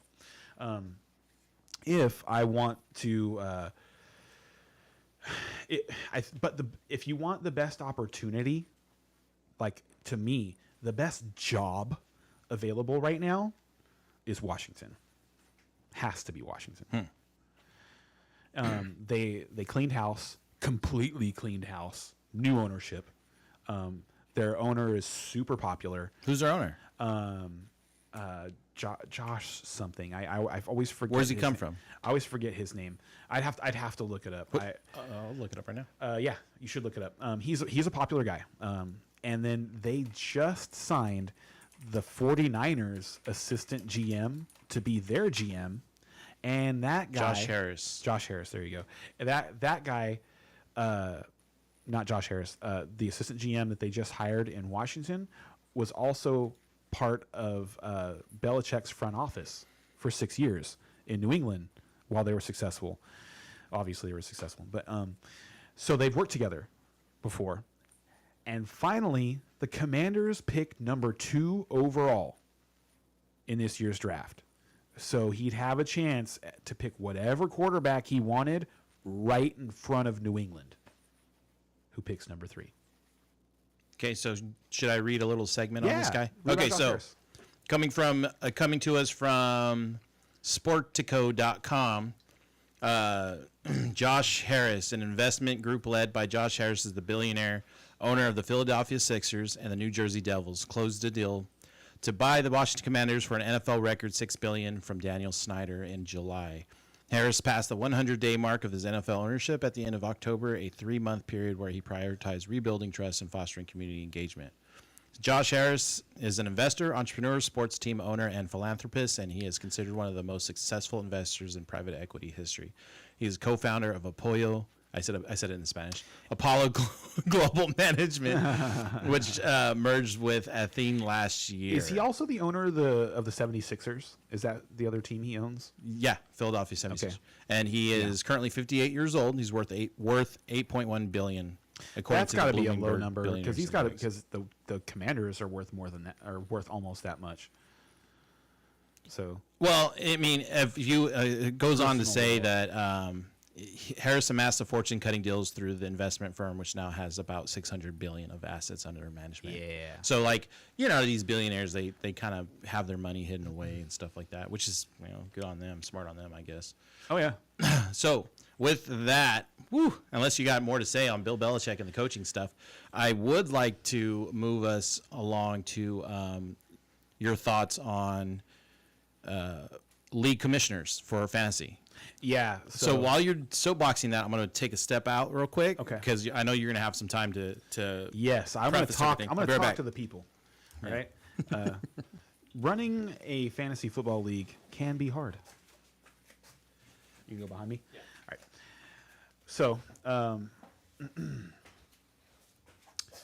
if you're going to commission a fantasy football league, it's important to pay attention all the time. There's really not too many things that people get upset about. Like people get upset when players aren't paying. They get upset when people are cheating. They get upset when people aren't setting lineups. And they get upset when the payout doesn't happen. So don't ever let that happen. Make sure that you take care of the money and your league will be good. One thing I wanted to talk about from just a regular player perspective is that trading can be pretty difficult. And I think that it's important to not stay professional. Professional is probably the wrong word, but maintain a level of calm. You're going to get deals that get sent to you that are ridiculous, maybe even like irritating. But it's important, that, especially like if you're in Dynasty, to maintain a working relationship with the person that you're dealing with. So you're going to have to deal with this person, for years to come. So even if like they're abrasive or if they're dismissive or they're hard to work with, it's still important to just, keep your cool and figure out a smarter way to get what you want, rather than like getting into fights with your league mates like I did this last week. And so I can tell you from personal experience, it's difficult. I'm glad you're back now, because now I can tell you about this. I had this guy in my Rebuild Dynasty League. It's a full PPR, 2-quarterback league. It's not 2-quarterback, it's super flex, but super flex is basically 2-quarterback. And this guy has been trying to get Kendre Miller off me for like 4 weeks now. And he keeps sending me these ridiculous offers. Like the absolute best offer he sent me for Kendre Miller was David Montgomery, straight up. And David Montgomery is a soon-to-be 27-year-old backup running back for the Lions. Like everybody knows about Jahmyr Gibbs, right? You'd have to be living under a rock to not know who Jahmyr Gibbs is. And you're certainly not playing fantasy football and not knowing who Jahmyr Gibbs is. So offering in Dynasty, offering somebody a soon-to-be expiring running back for a soon-to-be budding running back is just kind of like a dick move. like you're just kind of assuming that your opponent is stupid. So, on that though, I mean, I don't know who this guy is. I don't know how many years he's been playing. He's playing this is the Dynasty League. Mm-hmm. So I'd imagine when you're playing Dynasty, you're more advanced and you're paying more attention. But in our league of record, I did throw a trade out there, and I didn't feel like the person, I didn't feel like I was trying to treat the person stupid. It was more like a redraft is so different from Dynasty. Oh yeah. But in the context of pissing people off, the guy who actually Drunken Pirate won our league, right? Yeah. So he did an offer for a player, and I don't remember what the player was, and I was like, yeah, man, if I'm going to make that trade, then this is what I'm willing to give. It wasn't like I think you're stupid, bite on this for this player. It was just like, I'm not wanting to give up this player unless you give me this. Him. You know what I mean? Yeah. But he took it like, oh, in what world? And he got like all freaking upset with me, and I was just like, look, dude, like just you can push deny. You can say no. Like, you're not going to convince me by trying to bully me in a conversation. And thank you for bringing, like, that's exactly what happened to me. That is exactly what happened to me, because I had this guy trying to get Kendre Miller for weeks, right?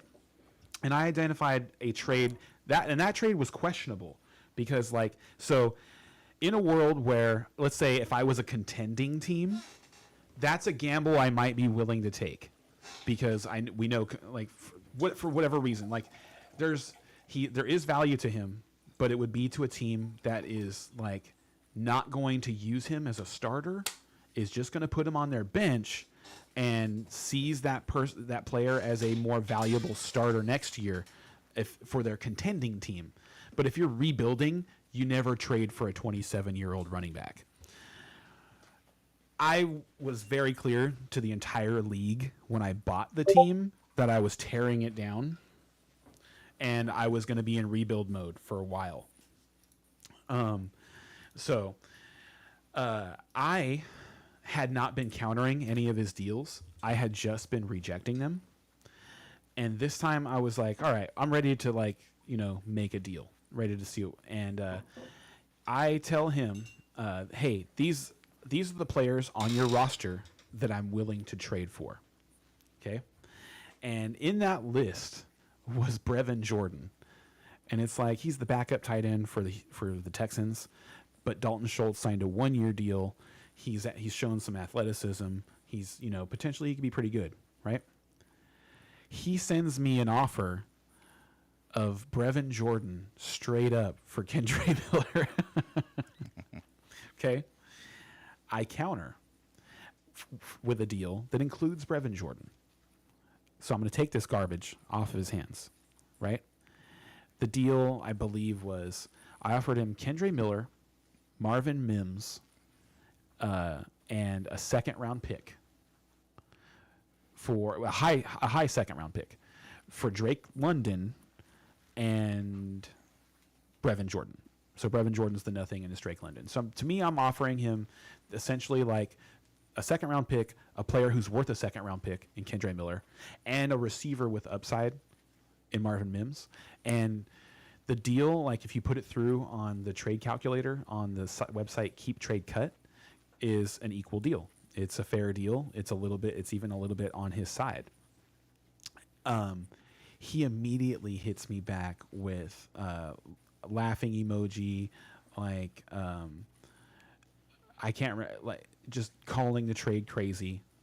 And rather than and started insulting the players and stuff in the deal. And so obviously he doesn't want to give up Drake London for what I offered him. Okay, fine. Just say that. Just say, oh, I would like more for London, right? Mm-hmm. Is it that hard? But no, this guy is a bully. So he responded the way that your trade partner responded. And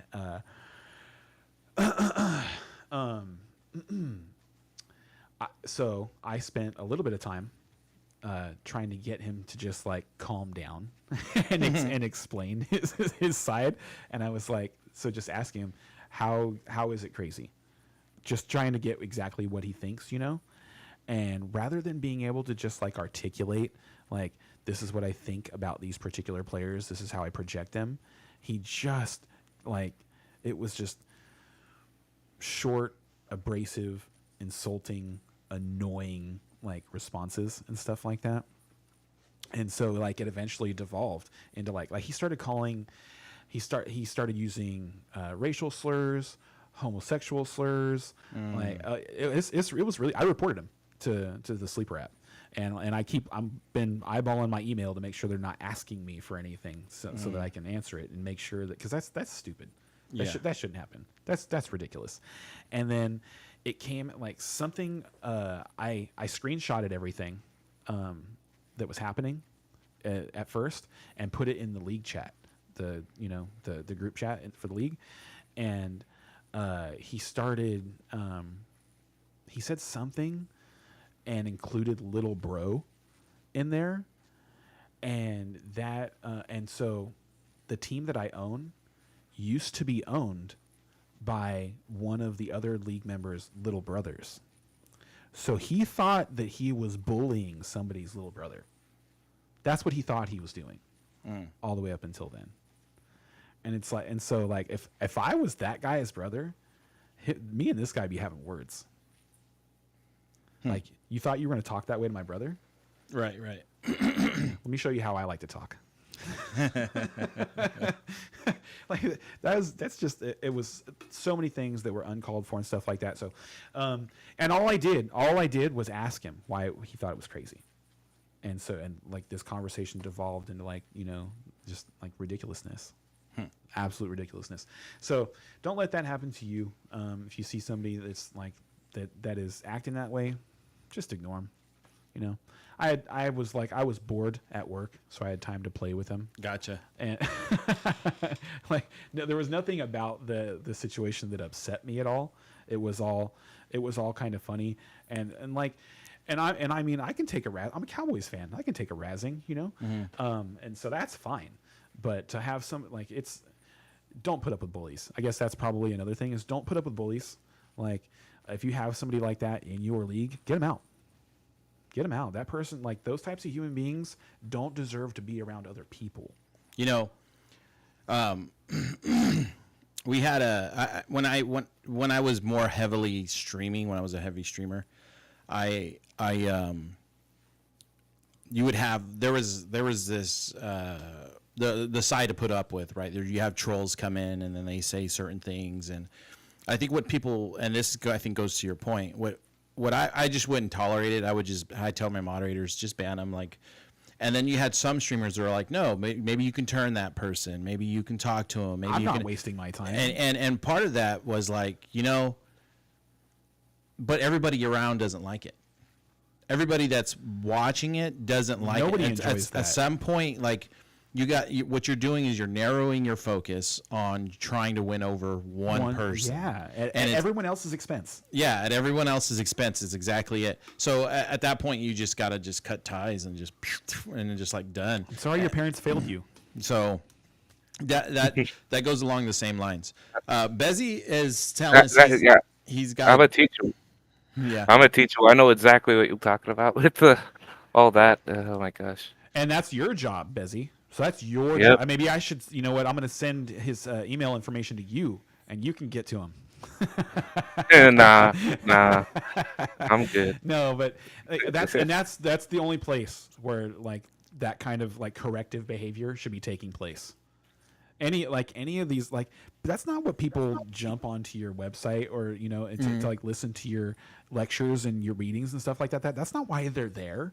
Is to see you help somebody that they wouldn't look twice at. No, let that person go figure their own problems out in their own world. Get out of mine. Yeah. So, Bezzy, since you got to go here pretty soon, do you have any final thoughts or anything? Picks. Let's do picks for the day. Who you got today, dude? I got Detroit and I got Buffalo. Okay, we're in line. Yeah. Yeah, Buffalo has that. I think whoever has the home field advantage between them. They beat them in Kansas City earlier this year in Week 14, in a week where Buffalo just had to have it, and Kansas City was Kansas City kind of needed the win too, and I thought they dominated that game. The final score was close, closer than it should have been, and everybody remembers that game because of the Kadarius Toney offsides. But I thought the Bills dominated that game. So it wouldn't surprise me to see them beat the Chiefs by more than 10 points today. Yeah, now Buffalo's Super Bowl window's been closing for the past this season, and I feel like they're starting to really feel that pressure of it. And now they actually have a home game. Like, I don't know, they're gonna get it done. They should. I think they will see. too. I think they're gonna get there this year. I think they'll beat Baltimore next week. I thought Houston just didn't have enough firepower yesterday. And Josh Allen is an elite level of firepower all by himself. Like that run against the Steelers last week. Oh my God, that was crazy. Yep. And on the other side of things, I don't know how Tampa Bay got this far, but I mean, shit. What's funny is I was re-listening. So real quick, the person I was getting into a beef with is a person that I traded with earlier in the year, Mm. and I got Sam Laporta off of him for Romeo Dobbs. I traded Nice. I traded him Romeo Dobbs, and I got back Sam Laporta in Dynasty, and so I was going back listening to podcasts trying to figure out if I had talked about the trade and stuff like that, and I was on the Buccaneers early this year, talking about how they're a really tough team, and like if you look at the Bucks, they're this is basically the same team that won the Super Bowl with Baker Mayfield instead of Tom Brady. So that's a huge step down. Yep. But that team's still really good. True. Yeah, it's just the QB situation. I don't see them getting past today. I You don't know. either. I tell you what, if they had been playing in Tampa Bay instead of Detroit, I would have had a hard time picking this game. I would have really had a hard time picking Detroit to win. But I think because they're going to be playing in the dome, where Detroit just plays really fast, and also the fact that like the first time they got together, Jahmyr Gibbs didn't play, so the Tampa Bay players don't have experience in playing against his speed and quickness. I think that's going to be an advantage for Detroit today. So yeah, I've got Detroit. Do you also have Buffalo? I do. Do you know what Brian has? Same. Brian has Buffalo and Detroit. Okay. Yeah, I think my Super Bowl pick was I don't know, the Cowboy. Obviously the Cowboys. It was good. I Honorbound. think it was the Yeah. same as it was the Cowboys and Ravens. Mine's the Was Cowboys. mine. The Bills. I have the Bills going. So Oh, okay. Yeah, that's gonna be interesting. The Ravens. I think it's gonna be Ravens and Buffalo. yeah, And that's gonna be a great that game next week. I don't know. I think I don't know. Lamar Jackson. I think this is where he's gonna have to prove. Lamar Jackson is a great player, man. He's what it's funny though is it really reminds me of watching Michael Vick play, because when you watch their offense, it's all about Lamar. It's all about Lamar Jackson. If you can put pressure on him and also close off his running lanes, their team just sputters. They're not special. Like they don't have they don't have a special game plan. They don't have I like Zay Flowers a lot, but and they're supposed to get Mark Andrews back this week, but without Mark Andrews, I don't feel like they have a special game breaking player down. That Lamar can really count on. Play after play after play. So like playing that style of football against a solid defense, I just don't think it works out in the playoffs. And we've seen that before. Like the Texans were in the game yesterday. Like if they had been able to score that touchdown or even, score at the end of the first half right there to go ahead, I think that it would have been a different game in the second half. Yeah, Houston's been impressive, man. I thought they were gonna lose against Cleveland, and I didn't. I'm, I actually did not. I went 5-1 in the wild card round with only the Cowboys failing me. yeah. Oh, nice. Yeah. For me, it was the Cleveland. I thought they were gonna win at least one game, have a game. I thought it was gonna be, oh, you got Man, if Joe Cleveland, Flacco going against his old team. yeah, if You know? Flacco had beaten the Texans in the wild card round, I would have picked them to beat the Ravens because they did it already. They beat Baltimore in Baltimore this year. Yeah. That's that AFC North And rivalry. that's another Probably thing is like if you like Baltimore has had some really great wins this year, but they've also had some really low moments that are just like to me are just as bad as some of the low moments that we've seen. Like San Francisco had one, literally they had one bad game all year long. I thought Baltimore had a few bad games and escaped a couple times. I just thought they had more impressive wins than San Francisco did, and they won heads up, obviously. But Baltimore, like they had that loss in Pittsburgh where they had the drop fest. I don't know if you've seen the drop highlights from that game, but that was epic. Yeah. And they've just had some other lulls when teams are able to slow their offense down. they're not the same team. But yeah, that's why I don't think they're going to go, is because, like I said, they revolve too much around Lamar Jackson, and that's not. And it's funny because the Bills kind of revolve around Josh Allen too, but the Bills also have James Cook and Stephon Diggs, and And James Cook really came to his own the second half of the season did. there. It was nice to watch. Yeah, I've been looking at him like full drafting, and I was like, I don't know. And man, this is the season that I should have drafted him, man. But it's all good. Uh, I tried to trade for him. mhm. I tried really hard to trade for him. And that was another thing that I said. Like, if you go back and you listen to week 4 of our podcast, man, I was on fire. Mhm. Yep. I called Amari Cooper's best year in week 4 this year. I'm super proud of that one. And like fantasy wise, it wasn't his best numbers year because he didn't score enough touchdowns, but he had the most yards of his career. He had the most yards per target of his career and the most yards per catch of his career. The most yards per catch of his career by over 2 yards. Yeah, it didn't feel like that when I had him on my team this year, but you know. Well, yeah, at certain time. Well, if you're talking about the time when Dorian Thompson Robinson was starting, yeah, that wasn't very good. But as long as he had Flacco or Deshaun Watson, he was really good. And actually, while we're on that, Deshaun Watson, I think, is a huge sleeper for next year. Mhm. He was actually playing pretty decent football, and he got hurt. And he played an entire game with his shoulder busted before they actually shut him down. So some of his numbers, I think, look worse than he will play next year. So like he's definitely on my radar. Yeah, that's interesting. Is there any questions y'all wanted to ask me about like the league or any picks or anything Yeah, else? actually, how was your first experience with the drafting league? Looking forward to next year.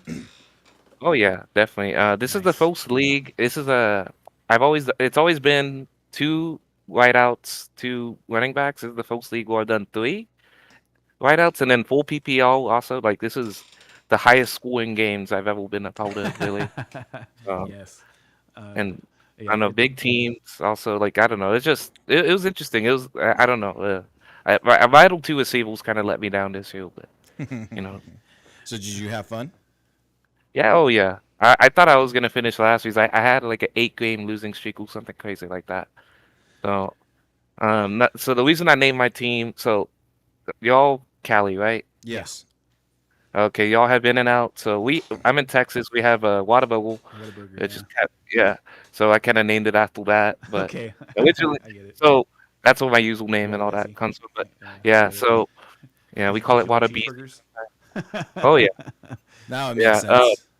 Yeah, so then in the middle of the season, so right before I changed my name to What a Team to I put a trash can, so What a Trash Team, Yeah. you know, to try to, but it's cool. Over here in Texas is No, pretty you know nice. what? Our league is super competitive, so Mhm. like that happens. That it feels like that happens every year to somebody. So like this year it was like my uncle had a pretty poor season, and Slim for the Slim's Ballers for the first time. Yeah. Like he has been a Final Four competitor for each year up until this year.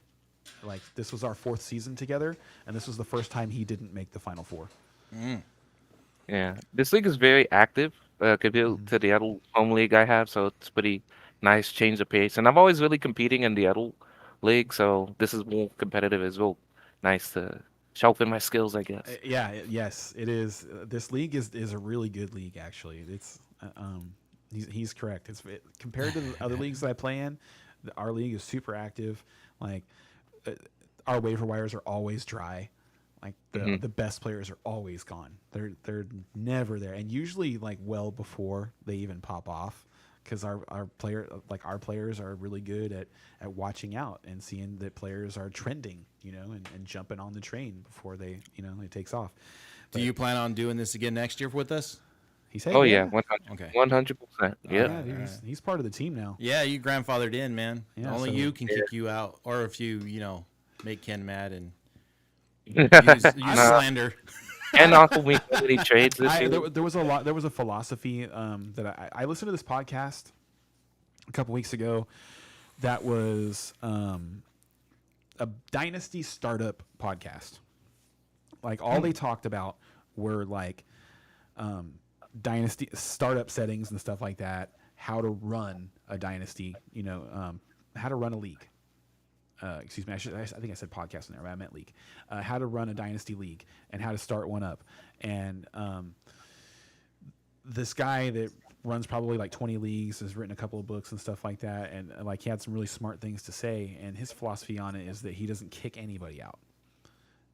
Like if you want to leave, that's fine, but he doesn't kick people out. He gives them like the opportunity to like. Unless collusion is that'll get you kicked out automatically, but like for attitude and stuff like that, no, it's fine. Like we can mute you, or as long as you're playing by the rules and as long as you are paying your dues on time like that and stuff like that, you're not like doing anything to hurt people. Like no, I would never do that. So yeah, we actually, it's funny because we had that. And it was so real quick. It was super fun to see my family for my nephew's birthday party because like we get together, we talk about that's usually when I see them. So two of the guys in the league and we talk about fantasy football, and I got to be like, hey, so what do you think about Murder Valiants? And this like the look on Nico's face was perfect. He just goes, that guy did a 180, man.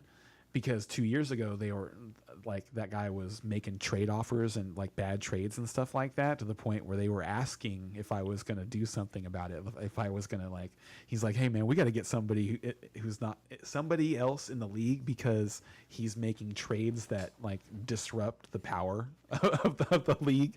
And so, and I told him, I was like, dude, he's like, he just started playing. Give him like, no, first of all, he's my friend. Second of all, he pays his dues, and third, like he's active. He's active in the league. That's what you want from a league member. So now 2 years later, he listens to our podcast all the time, and he beats us to players on the waiver wire. And don't send him bad trades because he'll send you one right back. And he made the playoffs this year. So it's you just got to let things play out. Yeah. Yep. Make people follow the rules and let things play out. Yeah, no, I like that. That was man. It was so much fun. All the trades that you and me, Ken, with the it was always around Garrett Wilson or Calvin Ridley. It was always one of those. I made a lot of deals revolving around Garrett Wilson this year. I did. And I should have taken that sooner. Man, I should have taken some of those deals sooner. Looking back on it. But hey, yeah. it's important to look back. That's the best thing you can do. Because I brought up that trade from 2020 about Justin Jefferson, and I do that every year. I go back if I won, I'm not looking back. We'll just do what we did again next year. But when you come up short, it's important to look back and see if there was something that you did. I think to alter your season. And see if there's something that you could learn from it, like poor trades and stuff like that. And so and I can definitely say that after, several years of doing this, auction style, and playing in a competitive league and getting used to like how seasons play out and stuff like that, I feel like I've gotten much smarter, much more patient with players and stuff like that. And you'll learn things like that because you'll look back and you go, man, I shouldn't have traded that guy. I shouldn't have traded that guy away. Or, man, I should have traded for that guy. Man, I shouldn't have held on to that guy so long. Different stuff That's like what that. happened this year. Also, this is also the first auction draft. So, man, that was a lot of fun. I got So much TJ fun. Hawkinson. I got TJ Hawkinson for like $12 or something like that. And That's it right. was When Kittle goes for 25, that feels pretty good. On the auction draft, like I think one thing collaboratively we could have done better, which nobody was hopping on the wagon. I think Bezzy, you tried once to collaborate with me on it, and it just didn't work out in your favor. But like these guys that do the auto draft with I didn't know how that worked. so with the auto draft, the mechanism automatically bids my- players to This guy the right here is so funny. foreseen like value of it. And so for me, I was like, it kept messing up getting a good deal on players because this auto draft would come in, drive the price up. So for me, I was like, you know what? Let's just throw players out there that nobody wants and fill the roster up. And then we don't have to deal with that anymore. Well, what I had mentioned earlier was, or not earlier, what I mentioned when we were talking about the draft, when we were leading into the draft process, is that is definitely a strategy that you should be employing, is that you are nominating players on your turn that you are not trying to buy. Because your goal when you're nominating should be to get money off the board. Yes. Not to get a player. You're not nominating a player because you want to get that player. You'll get that player as soon as they come on the block, whenever they come on the block. You nominate a player because you want to make sure that while everybody has money, that they spend money on a player you don't want. So that's It took me like halfway through that draft to figure that out. As soon as I got JSN, it was like an auto draft, and I realized I got JSN. I spent too much money on him. I'm like, uh-oh.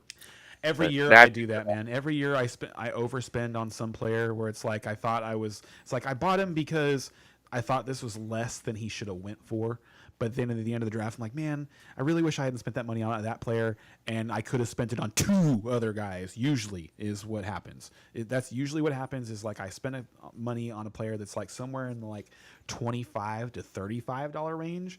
Like this last year, it was Cooper Kupp, and I bought Cooper Kupp because he was just going for too cheap, I thought, and I didn't want him. And if I hadn't bought Cooper Kupp, I could have ended up with the quarterback that I wanted and a couple of the receivers that I wanted. Like I could have ended up with Achane. I could have ended up with Zay Flowers. Like I could have had all these guys. Instead, I ended up with Cooper Kupp. So I identified so that's the thing is like if you identify a bunch of guys that you want on your team, don't give up the opportunity to have them just because some premium player you think is going for less than he should. Save your money. Yeah, no, and I most this year when I was doing the auction, I got most of the players I wanted, but it's just they didn't tone out. Like Tony Pollard was a little bit. I was on disappointment this- Pollard too, man, and he wrecked us all. Yeah, I'm sorry. Yeah. It's- Some good and then- montages out there about that. and then I thought Geno Smith was going to be a lot better at the beginning of the season, and he was kind of hit or miss. I don't know. He'll have good weeks, and then some other weeks he'd be okay, and I don't know. Wasn't Freshman- really consistent. Sophomore players are always tough, and Gino's not technically a sophomore player. Starting he is though. Yeah, As a starter. yeah, and so like even like Nakua next year, I think is going to drive a high value, and I'm not even sure that I would pick him up again. So I picked him Not up for the this year. value. Maybe not for the value that he's going to go for. Yeah, because I feel like It's going to be high. it's going to be high, and there's going to be a lot of like sophomore slump going on with that player There could, next year. for sure. Like it's because it's rare. Like it's not very often that you have players, just go off like Justin Jefferson and Jamar Chase. That's why they're the dynasty wide receivers number 1 and number 2, is because they're super rare. Because if it were just like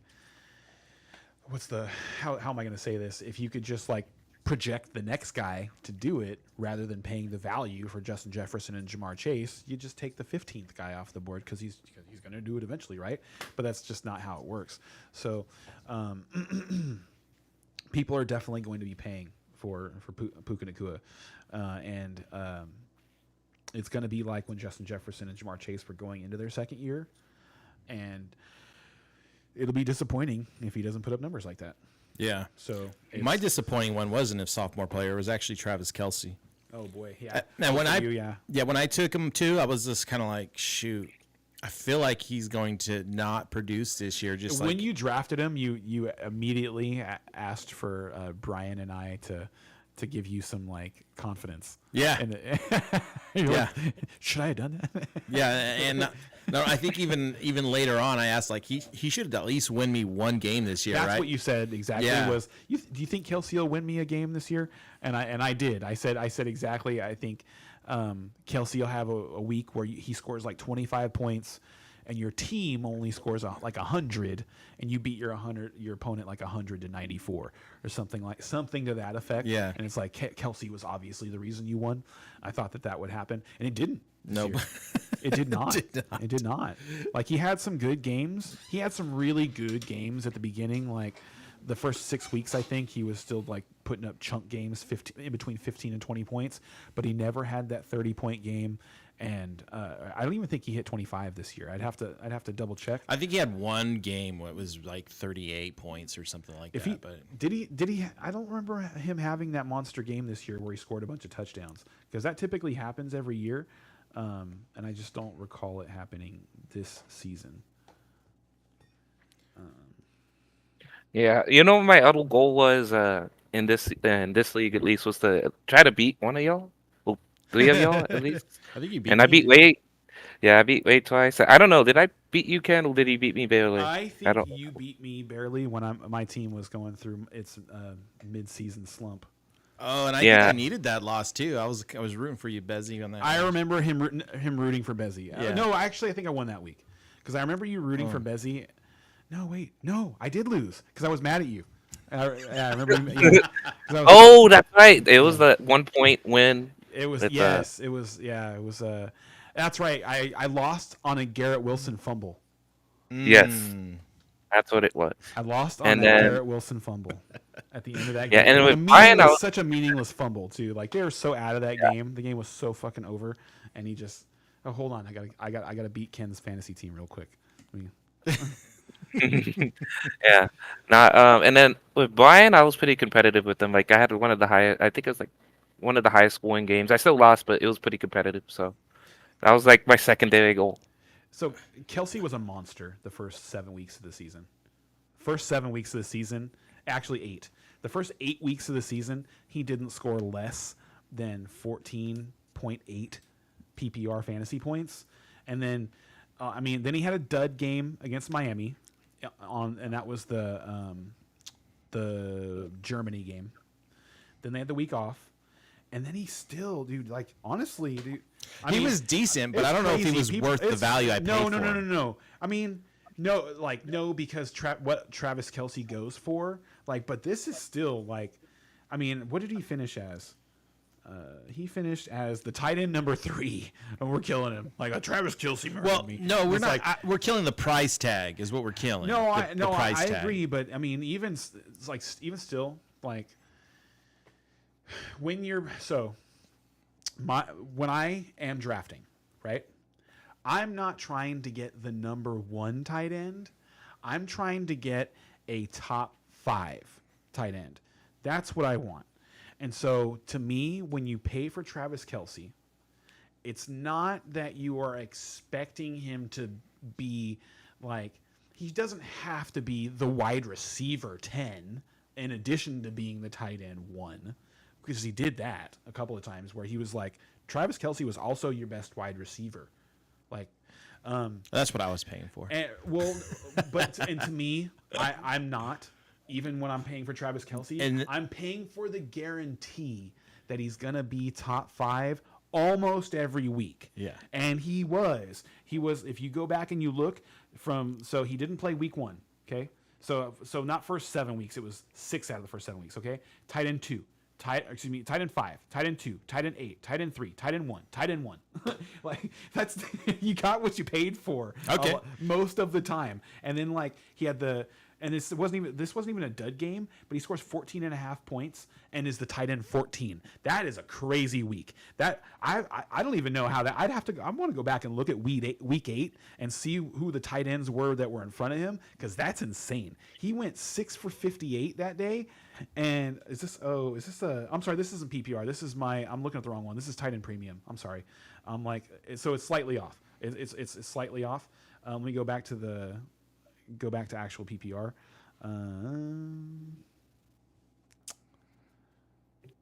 In the meantime, I'm gonna head out, guys. This was a lot of fun talking to y'all. Always fun talking to you, dude. Yeah, anytime, maybe next time. I don't know. I'll let you know. Just We'll be here message next me. week, yeah? all right. Before you go, Bezzy, I appreciate you telling us that your goal was to beat every one of us when you played against us. That's like an element from host to viewer that a lot of people don't see. You know what I mean? That when a viewer comes in and starts participating, with you. when they start participating as part of the community, and they cross that line from viewer to community, like that is sometimes, on a lot of time, a goal of theirs is to really be that active participant. And so I appreciate you sharing that. Yeah, from a streamer I'm who's excited for been doing next that. year when we do. If we're gonna do pick'ems, hopefully. Yeah. Yeah, I we'll definitely still- have that in there. The pick'ems will definitely be available for next season. Yeah. All right. Well, nice seeing you guys. Have a Talk good to you day, later. buddy. Thank you. All right. So, to end the Travis Kelce thing, Travis Kelce murdered you in the playoffs. Tight end 20, 20, and 34. But he was hurt. So, I'm not as down on him if as long as he decides to come back as a lot of people are. And in fact, honestly, this might be like the first. I might actually get him next year. Because I might actually target him because I don't think he'll be the tight end 1 off the board next year. Yeah, he'll probably go with a pretty good value. He'll actually go at a value. Yeah. I think, and he's going to do this again. If he comes back next year, he's going to do this again. And those finishes are just absurd. Like the amount, if somebody's listening and they play on Sleeper, they color code the statistics, and the level of green on his statistic board is just you don't see it with any other tight end. Still, go look at Sam Laporta. Go look at T.J. Hawkinson if you want to. And those are guys like Hawkinson got hurt, so unlikely that he goes as the tight end 1, but he would have. I'm pretty sure he would have next year if he hadn't gotten hurt. And if reports are good during camp and stuff like that about his health, I think he still might. Because of the amount of passing that they're expected to do in Minnesota, that Kevin O'Connell offense. So just so everybody knows, and if you're tuning in on Spotify or you're watching this podcast and you feel what's the point of tuning in the off season when we do these off season things? I believe, and you could probably elaborate on this, we are going to be doing a rookie come-uppings from the college, where Ken's going to give us a lot of college analysis. We'll have on dedicated players episodes for quarterbacks, running backs, wide receivers, tight ends. coming in from college. Yeah. So look out for these players in your fantasy drafts. Yeah, we'll help you get ready for the draft for sure. And having those in-depth analysis might help us predict the Nakuas out there and whatnot when doing that draft, because I picked him up off the waiver. I watched a little bit of his film, and I liked him, but at the point where I had gotten to his film, we're closing in on draft, and so I was really trying to zero in on making sure that my top end draft picks were good. But there's a lot. But his tape was good, and so we're gonna go through plenty of wide receiver tape, and we'll definitely get to the Tank Dells and the Puka Nakuas and the Jaden Reeds this year. And the point though is he was on your radar. He was. You just ran out of time. Yeah, he was on my radar, and So- I wanted to pick him, and I wished I had just had a little more faith in the Rams rebuild. Yeah. And I think that's probably mostly what it was that kept me from selecting Nakua earlier, was that I just wasn't that hot for the Rams offense going to 2023 at that point. Yeah, for me, it's always been Sean McVay. He's going to figure it out. And the reason we had a bad season was the injuries, mostly to the offensive line. And you were tearing it down. Yeah. And you were completely retooling the team. So we'll be watching, and we'll try and pay attention to stuff like that. We'll also try and identify the coaching trees. I definitely want us to do that, and we'll talk about Zero in on the coaching trees. as things settle down with the coaches, and the teams get their organizations in line with how they want to move forward in 2024. We'll definitely be talking about how it's settled, where the new faces are, where interesting matchups might be because of former ties and stuff like that. And then we could also do. And you mentioned it, and I have never even put two thoughts into it, but until now, a GM analysis. Yes, absolutely. If we've identified that here's your tripod, your GM, your head coach, and your quarterback. And here's where they come from. And if you want to, you can even throw owner in the mix there too somewhere. And I think it depends on how there's certain owners. I think there's only I think it's like a pass or fail type situation. There's only like a handful of owners that ever talk. Right, and that's what I mean. Like GM in the way, out of the way. GM in the way, out of the way. GM in or not GM, owner in the way, out of the way. Totally agree. Totally agree. And we can start the analysis hands of from there. Hands on, hands off. That's a good one too. From there. So I'm actually pretty excited about our off-season podcasting because I feel like, we do fantasy football, and now we're going to get into theories. And yes. Now we're going to get into theories, exactly. right? Which is, and a lot of people are like longer form conversation. And for a lot of people, they might not understand why that theories tag is in that, So I'm looking forward to that. Yeah, because we crunch it during the regular season. I look back at all the episodes. There wasn't one that reached 2 hours this year. We were at 1 hour and 45 minutes for every episode, and we're going through every game. So we don't have we're not taking a ton of time during the regular season to get into theories. This is when we like to talk about stuff like that, and we've been talking for 2.5 hours now. And when we don't have a bunch of games to talk about, all of a sudden, right. And it's like we've been talking about it for 2.5 hours, and we haven't even touched what's happening in fantasy, today. Well, there's not much, just a DraftKings lineup, and I've chosen to kind of. There's still a lot of money out there. There is, but I've not been as an active participant in fantasy right now because I feel like there's only so many players you can pick up, and so that's why I'm here for you. Yeah, and yeah, absolutely. And for me though, it's just like I need to bank on people making a lot more poor decisions when they're doing their drafts. You know what I mean? And now it's easy to walk into a lucky decision when you're playing in the DraftKings. So since we're talking about DraftKings, why don't you go ahead and share I'm gonna do that your lineup? I'm going to get my cash lineup and my tournament lineup. So we'll start with cash. And my cash lineup, I had to go with Josh Allen at $8,000 quarterback. Josh I don't think he scored less than 24 fantasy points in 6 point per passing touchdown scoring all year long. So you're in cash, you're looking to get 3x back on your players. And so Josh Allen is he's just money because he could also give you 5. He's just 8,000 is just too cheap for this slate to pay for Josh Allen. He should have been like 9,500. At running back, obviously Christian McCaffrey, and he paid off last night. He was awesome. He's just probably the best non-quarterback in fantasy all time. It's like him and Marshall Faulk to me. At 6,300, my other running back is James Cook. I spent I think it was, I can't see, let me see, $6,900. My first receiver was Brandon Ayuk. Did not have a great game last night. The rain seemed to affect the 49ers receivers and passing game more than it affected the Packers, which surprised me a lot, actually.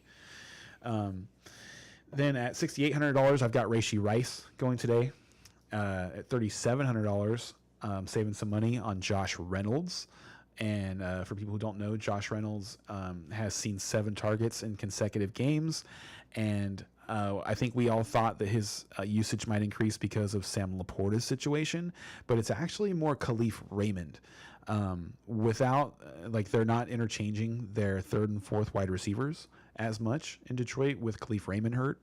So Reynolds has seen a lot more play, and I think he'll have another big day today. I shouldn't say big day, but he'll have another day. Like for a guy who goes for $3,700, he'll have another big day today. And then my tight end is Cade Otton at $3,500. He came up big last week against Philadelphia, and Detroit is just they're just very beatable in their secondary everywhere. And then my flex play was a cheap play and came through for me last night, and that was Tucker Kraft for $3,100. Came through with a couple catches and a touchdown while also still losing the game. So thanks for that, Tucker. Appreciate you.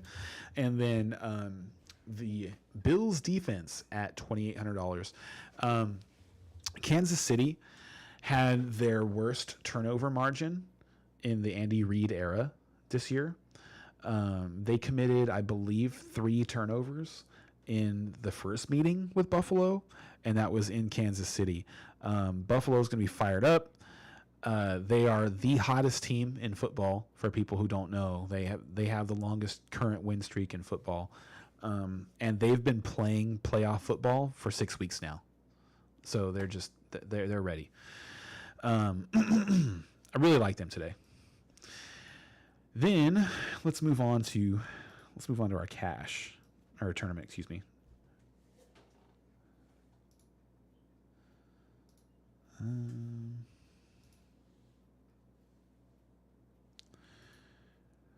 All right. So in my tournament lineup, for quarterback, $6,300, I've got Jared Goff today playing at home. Jared Goff. This is your tournament lineup? Yes, my tournament lineup. Jared Goff at home against defenses that ranked, I think it was like passing defenses that ranked like 20th or worse, averaged something like 27 points per game. So I expect him to have a good day today. He played really well last week, and I thought that was a tougher opponent. I thought the Rams were a much tougher opponent than what he's going to get from Tampa Bay today inside the dome. My running backs are exactly the same as they were in cash. I've got McCaffrey and James Cook. They felt like the best players on the slate to me, and then they just fit price wise. So I don't like. I just couldn't see playing anybody else. At wide receiver to pair with my quarterback, I've got Amon St. Brown to stack back. Also pairing with him, I've got Josh Reynolds in this lineup as well, and Jamison Williams.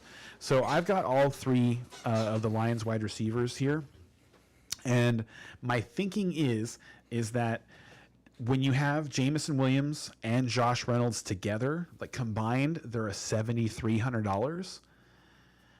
When you put them both together, I'm confident they're going to pay you back 4 to 5 times. One of them might score twice while the other one doesn't score. So putting them both together is a really strong play today, because you're just trying to get the points for your dollars, and they're both so cheap, and you have to fill slots that it just to me I think it works. Then to stack back against them, I've got Mike Evans. Because Mike Evans is due. He scored 13 touchdowns this year, but he hasn't scored in 3 straight games. So Chris Godwin actually has scored in 2 of the last 3 games. So maybe I'll just be wrong and it'll be another Godwin day. But I think but Evans has still been getting his targets, still looks good on the field. So I'm going to count on Mike Evans to have a big day for the Bucs, who are going to have to score a lot of points. Like I kind of see this game going the way that the Dallas Green Bay game went. Baker Mayfield is going to have to play an excellent game for that not to happen, but he's more likely to have, Dak-like turnovers than he is to play an excellent game today, I think. So I think Mike Evans could score a bunch of garbage time points. But yeah, that's what we're counting on there. I played Tucker Kraft at my tight end position, so we all know how that worked out very finely. And then I've got the Bills defense at $2,800. They felt like the best deal this week. So we are currently, with having 2 players played, we are currently at 41.7 points. So we're currently, and that's off of 11. Let's see, just over 12,000 of our budget. So we're currently coming in at about 3.5 times our what we spent. Which would, if we are able to keep that up, will definitely put us in a position to make some money today. Okay, so what about a Just Sunday lineup? I did not do a Just Sunday lineup. So last week they split the reason that we did those. Split last week. I'm not going from a standpoint of trying to justify what we did last week, but for the viewers who are just tuning in, or somebody who might just be tuning in for a podcast. I did not build one for Just Sunday, and the reason I didn't, and I was getting to that, the reason I didn't build one for Just Sunday is because the cash, the money, like the big tournament that you want to play in, those tournaments were Saturday, Sunday this week. Whereas last week they weren't. Last week the smaller pots were Saturday through Monday, and I think that was slightly bigger on Sunday, but the big pots were dedicated Saturday, dedicated Sunday. So I didn't do that this week. That's the reason why, guys, is the money was on the Saturday Sunday slate. So that's what I played. Okay, so for the viewers that want to line up for just today, because you play today too, I do have one to offer. Yeah, nice. And I could typically get about 130, 140 fantasy points. So I'm not like out there guruing it, but here's your lineup for this Sunday. Someone might want to just roll with you, dude. So for these 4 teams that are out there. So I got Jared Goff as my quarterback. I got Pacheco as my running back. White as a running back. Josh Reynolds, wide receiver. Godwin, wide receiver. St. Brown, wide receiver. Travis Kelce as my tight end. Otten as my flex, and the Chiefs defense. That's nice. So go out there. Go for it. Do you want to throw one together? We can. I mean, we can. So I'll tell you what. I'll start building one. And how about we move on to the most entertaining thing that we came here to talk about today? The Star Wars? Yeah, I knew you'd know. Okay, so tee us up. So me and Ken, like, listen. This is a couch fan, or whatever type podcast. So sometimes we veer away from football. We talk just the stuff that we're interested in. Now you guys got your football. Here's some of our other interests. One of them happens to be Star Wars. And throughout the years of me and Ken podcasting and talking about this stuff, before we zeroed in on just fantasy and we would just get together and bullshit on microphones, we would always talk entertainment and books, movies, shows, like just the stuff that we're doing, because we're both readers and we both like the silver screen and the gold screen. And one of the things that comes up in conversation a lot is Star Wars, the state of Star Wars, and the books and where they should go. And one of the things I mentioned was I would love to see a movie, and you can make it a rated R movie, where we just kind of explore the dark side of Star Wars. And we both read the Darth Bane trilogy series. The Clone Wars series, not the movie, but the Clone Wars series, has Darth Bane in it. Very, like, you get just like a tiny bit of it where Yoda's visiting the Sith archives and he comes up in a holocron, and he's talking to Yoda through the Force, and Yoda's like, "I'm not afraid of you," blah blah blah. But Yoda's looking into the rule of 2 and where it starts, and that's where it starts. The rule of 2 starts with Darth Bane. Mm-hmm. It actually might have started before Darth he created Bane. It. I think he put it back into practice. I don't think so. No, I don't. I believe he created the rule too. I believe. And I just finished the last novel. Okay. And his apprentice accuses him of going against the rule of 2, and he tells her, "No, I've abided by every rule, every aspect of the rule of 2 since I created it." Like he says that specifically since I created it. So Darth Bane, he goes in there, and this is back when there's a bunch of Sith running around, dark Jedis and Jedis alike, and there's just as many Sith as Jedi. Yeah, at this point. And he just wipes them all out. He wipes them all out. That's not a spoiler. We all know that had to have come at some point. Because there's only 2 now. Because there's only 2, and you get an idea of how that splinters. You know what I mean? Why, like, as if there's a rule of 2, why is Darth Bane, or why is Darth Maul out there? Why is Count Dooku and Darth Sidious? How come there's more than 2? Like, it goes into exploring how that happens, and how it's even encouraged too in the books, because going from the rule of 2, you want to make sure your apprentice is trying to overthrow you at the same time. The idea is power. To continue to grow the power. Yeah. That's the idea. The idea is to continue to grow the power. The rule of 2 is all of the power of the dark side, and the Sith is embodied by 2 people. You have one. Yeah. You have the Lord, who embodies the power, and then you have the apprentice who craves the power. And the idea is that the apprentice learns everything from the Lord and takes the mantle from the Lord through combat while the Lord is still at the height of his power, so that the new Lord is known to be stronger. Yes. Yeah. That's how I interpreted it too. Yeah.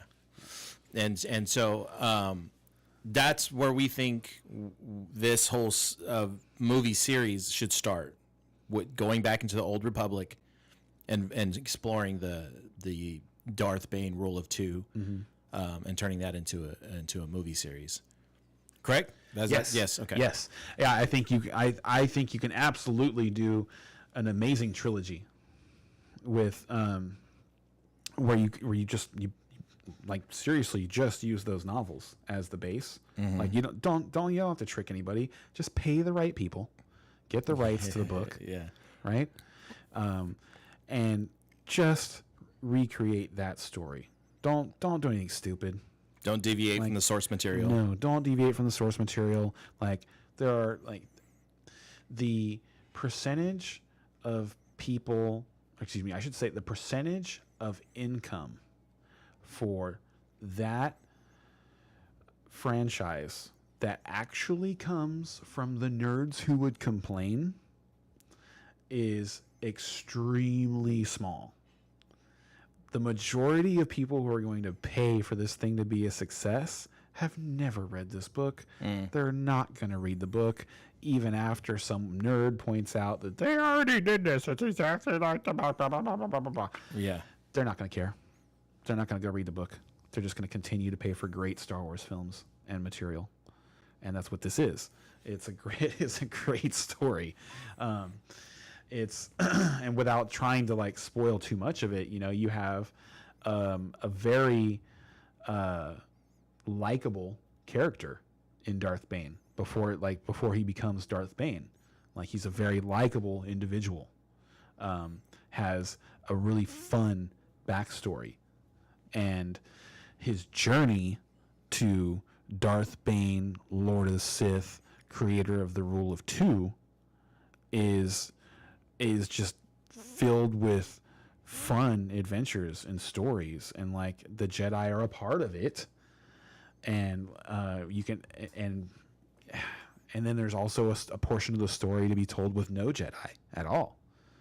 So I think it has everything that you want, everything, and it even and when it ends, there's questions about how it ends. With the hand twitch. Exactly. So you don't and that doesn't spoil enough. No, it doesn't. No. But so even that part of it, so even after you do all three movies, you'll have people salivating for more. Mm-hmm. You'll have so many questions. You'll have so many ways to spin off of that. That, to me, that's what they need to do. Rather than all this junk that they're doing right now, they're just throwing stuff at the wall with Star Wars right now. It's crazy. Yeah. Ahsoka Tano, come on. It was okay. She was a Padawan for Darth Vader who never became a Jedi Knight. Yeah. Come on. Boring. Well, I didn't like how they just. Did you watch the whole thing? No, I didn't watch the whole thing yet. I don't like how they just kind of threw her in another galaxy and was like, "Yep, you're stuck there now." Just kind of why did you do that? So I get what they were trying to do. What they were trying to do was, with Ahsoka's character in general, she was supposed to be like the Qui-Gon Jinn. She was supposed to be like the Jedi, what the Jedi are supposed to be, not what they became with all the politics and the blind spots and whatnot, because they only wanted to do this rigid, as Palpatine would say, dogma. Dogmatic. Of dogmatic, these things, which is why Qui-Gon never became a master, was because he didn't conform to the rigidity, and that was what Ahsoka was supposed to. Their story arcs parallel, this is what Anakin should have been if Qui-Gon was the one that was instructing, and then he would have never turned to the dark side, kind of thing. So that's kind of what Ahsoka's placeholder and the whole thing was. The problem was the fans want to see the Jedi Order back in its glory. They want to see it's like in shambles, always been in shambles, continues to be in shambles, and we want that payoff. We got to see it though, huh? We got to see it in the prequels. Yes, but they want it restored though. They want to see it back in its glory. Oh, they want that restored? Yeah, But, well, maybe not in that form, but it's like they're kind of overseeing the Jedi struggle. I mean, if people want that, then they're mad at Disney because with how Disney wrote Luke in episodes 8 and 9 or 8. That's not happening. He literally burned it down. Well, they recycled the formula. That was a big problem. You know what I mean? They recycled the Jedi are still struggling to rebuild. No, they should have been rebuilding. We should have seen 4 or 5 like Temples, Jedis running around trying to help. And that was where I thought that Disney made a huge mistake, was that like they went through and they selected old legacy stories and made them canon. So it wasn't like they didn't go through. It wasn't like they're not aware that all that stuff exists. And they went through and they picked and chose what they wanted. And I'm like, there was so much good story built in the Star Wars Legacy universe post Vader that I just can't fathom how they fucked it up so bad. I just don't get it. Yeah. I don't get it. It makes absolutely no sense to me that someone had to have been put in charge of putting together episodes 7, 8, and 9. And like when you made that decision, you should have chosen somebody who cared about it. Yeah. Like you should have, like you definitely could have gotten a top level, producer, executives, whatever, that also cared about Star Wars and had some sort of knowledge, or at least the ability to listen to people who like would give them like proper guidance. Because I can't imagine that there is a fan out there that has read these legacy stories that like 7, 8, and 9. Right. Yeah. There's no way. They butchered it so bad that there's no way. It's so gross. It's so gross. Because and what I'm talking about here is there are 60 at least novels of just post Darth Vader that are all congruent. They all built off of each other, and these aren't the same artist. There are dozens of writers that have collectively gotten together and built stories off of each other. And in those, more than 50 stories, like Han and Leia do get together. They do have a child that turns to the dark side. But they have 3 children. And none of their names are Ben. And you know why I think that is? I think it's because the name Ben comes from what Obi-Wan called himself. And that was Luke's master. Yeah. Not Leia's. Yeah. Like, Leia knew of Obi-Wan Kenobi. She didn't know him as Ben. Luke knew him as Ben. That's why Luke names his son Ben in those stories. I haven't thought about this. So I hate Ben Solo. That is the stupidest shit in the world. So check this out. I didn't even put the connection together until you just said this right now. Have you watched the Obi-Wan Kenobi series? Yes. Okay, so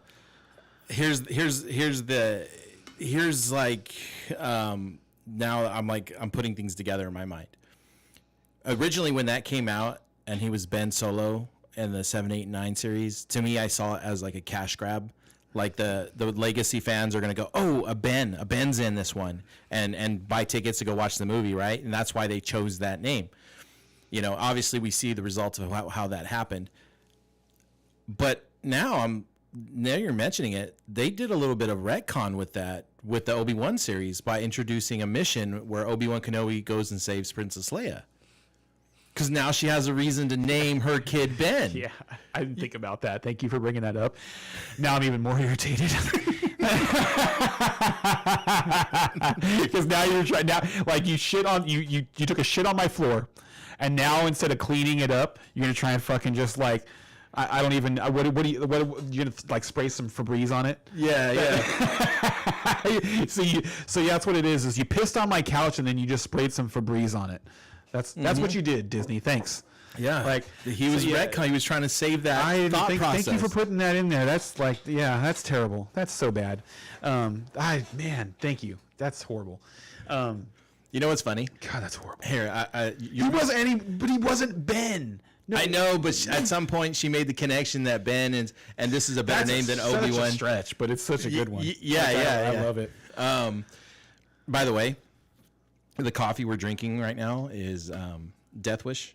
Just I've been FYI. having that. I like it. Yeah. Yeah, so if you feel like your brain's firing on more cylinders, it's because we're on this Death Wish. Buzzy, yeah. You definitely feel a little buzzy after Death Wish coffee. Yeah, for sure. and usually once I have, like, I finish my Death Wish, and if I have more caffeine later on in the day, I begin to shake.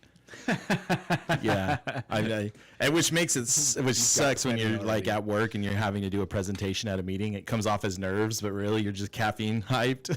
You're just like, Gotta warn everybody before you start. Listen, I'm not nervous. I'm over caffeinated. I'm over caffeinated today. I had a little too much caffeine, and it's causing the shakes.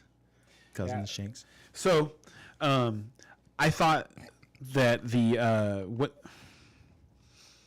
when they used the yeah, that's right. I'm sorry. When they used the character for when they portrayed Jason, or excuse me, I almost called him Jason.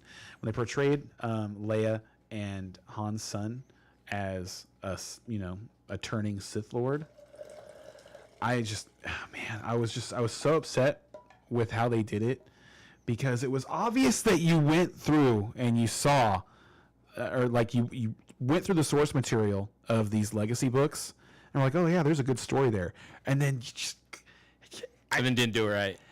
But I don't even know how they butchered it so bad. I don't know how, because the thing is like, if you get to the point of the source material where you come to the story of Jason Solo, how do you not expand from there? And there was so much to do there, because like, so Jason Solo is the character that they named Ben Solo. Now in the legacy lore, Jason Solo is the twin brother of Jaina Solo, who, like, it is a tragedy that her character hasn't been introduced in Star Wars. It really is. She's my favorite. Jaina Solo is my favorite Jedi. She is just awesome. And he does turn to the dark side, and there's good stories for like before he turns to the dark side, how he turns to the dark side, and after he turns to the dark side, because he was Luke's son's master. So yeah, and so they have to fight out of that. And there's so many good stories there. There's such a good story there that they could have told. Like, they could have just put it together in a 3-part epic, which is what they want all the time. They want their trilogy. And they could have told the story of, like, they could have set it in the future. It was perfectly, like, it was actually like where the novels were in time was perfectly matched up with the age that Luke, Han, and Leia all are. Which is just another reason why their fuck up is just egregious. Because it was set up for you. Like, at the time where they stopped writing the books, because Disney took over and said, no, our stuff now. We make. Luke was in his 60s. He's the Jedi Grand Master. There are several Jedi temples around the galaxy, and his son Ben is traveling with him as they try and uncover what it was that led to Jason turning to the dark side. And so there was just so much. There's so much they could do, and they just like, nah. You know what? This might lead me to another thing, but they had content for days, for years, Eons. And they just messed it all up. they had to do was pay for it. All they had to do was pay for it, and then just fucking put it on the screen. Yep. How many times have we done that with books? You just pay for the rights to the book, and you put it on the screen. You stay close to the source material, everybody's happy. Yeah. Anytime we see a book fail or not be successful is because they went away from the source material. Yeah. And it's like, how come nobody that calls the shot, none of the shot callers have figured that out yet? Because they don't read books. You know, Because that's the thing is because they don't read books and they don't understand what book readers are looking for. And the thing is like when you're reading a book, you're visualizing. The characters get voices in your head. They have appearances to them. They have attitudes to them that they develop throughout the words that they speak and the inflection that's put onto their speech with punctuation throughout the story. So when these things get made into movies, the people who've read the books have expectations on how it's supposed to go. You don't have to wow them. You just have to go, that's what I thought in my brain. Yeah, that's pretty good. You know, when the very first Harry Potter movie came out, I was in high school. And I remember like my literature teacher and some book readers were talking about it, and they go, that's exactly how I looked at it in my head. When I saw the movie, that's exactly what it looked like. Oh, and how's the Harry Potter series doing? Exactly. How are they doing? Yeah, they got their own theme park Are and they doing everything. okay? Yes, Going exactly. well? Yeah. Weird. And there's a few complaints that I would have as somebody who read the books that they didn't do in the movies, and I was like, that was a quick fix. Why did they go that route? So it shows that it's like it was still great overall, but I still have some minor complaints. Yeah, it's okay because usually there's usually a reasonable answer for stuff like that. We couldn't make this happen because. Right, I'm You know what I talking mean? more so like at the end of okay, so you've seen the movies? Most of them now. Yeah. And then have you read the books? No, I haven't. I haven't yet. So in the movies, Harry breaks his wand, right? In the books, Harry breaks his wand. But it was such a treasure to him that he held on to it even after it was broken. Like he just kept holding it. And even when he got the most powerful wand in the wizarding world, he still had that wand. And there's a moment in the books where when everything's done and settled down, wand repair is not supposed to be possible. But he uses that most powerful wand to repair his wand, and it works. And they left that moment out of the movies. And I was just like, why didn't he repair his wand before he got rid of the wand? Like, why didn't he just do that? Like, it's such an easy, it wouldn't have took up a bunch of screen time to do it. That's a good question. And it would have been a big payoff. And see, that's why you go to Comic-Con. And ask those questions. So you can ask that question in front of thousands of people. Now I got to go to Comic-Con. Gosh dang it. That's why you go. Yeah.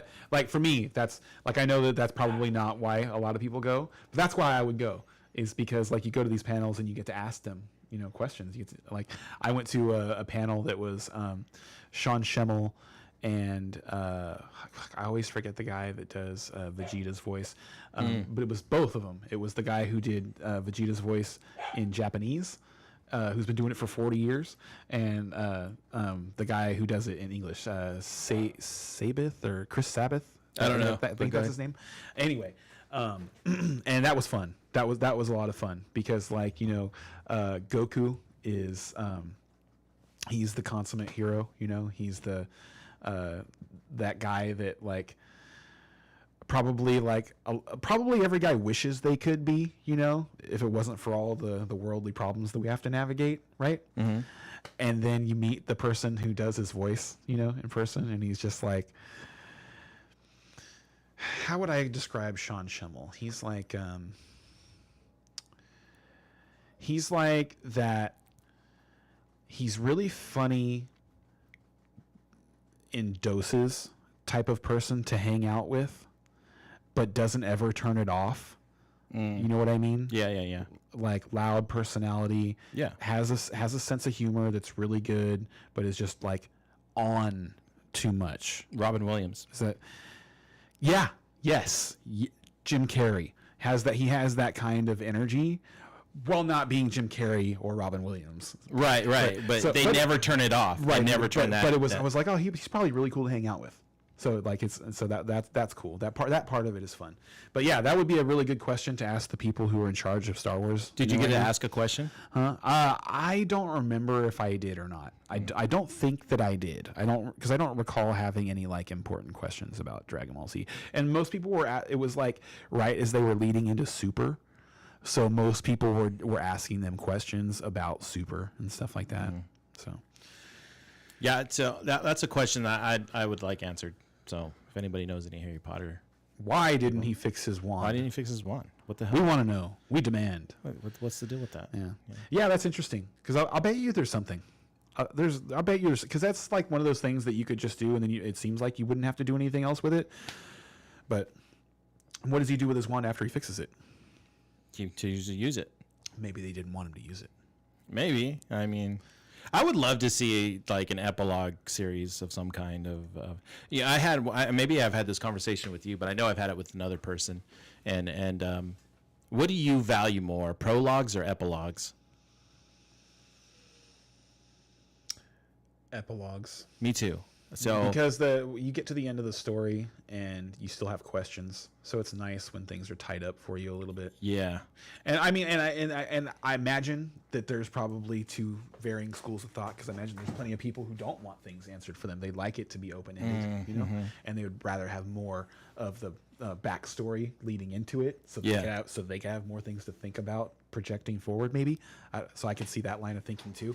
But for me personally, unless you're gonna give me another story later, I want the epilogue. Yeah, and I like that. I know a lot of people don't like filler, but I'm okay with. I do. Yeah, I like more context. Yeah, absolutely.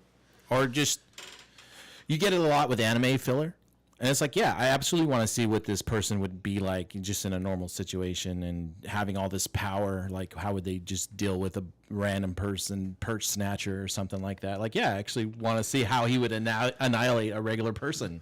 Like, I want to see that. You know what I mean? Like, that's funny. Just Goku versus Street Thug. Yeah.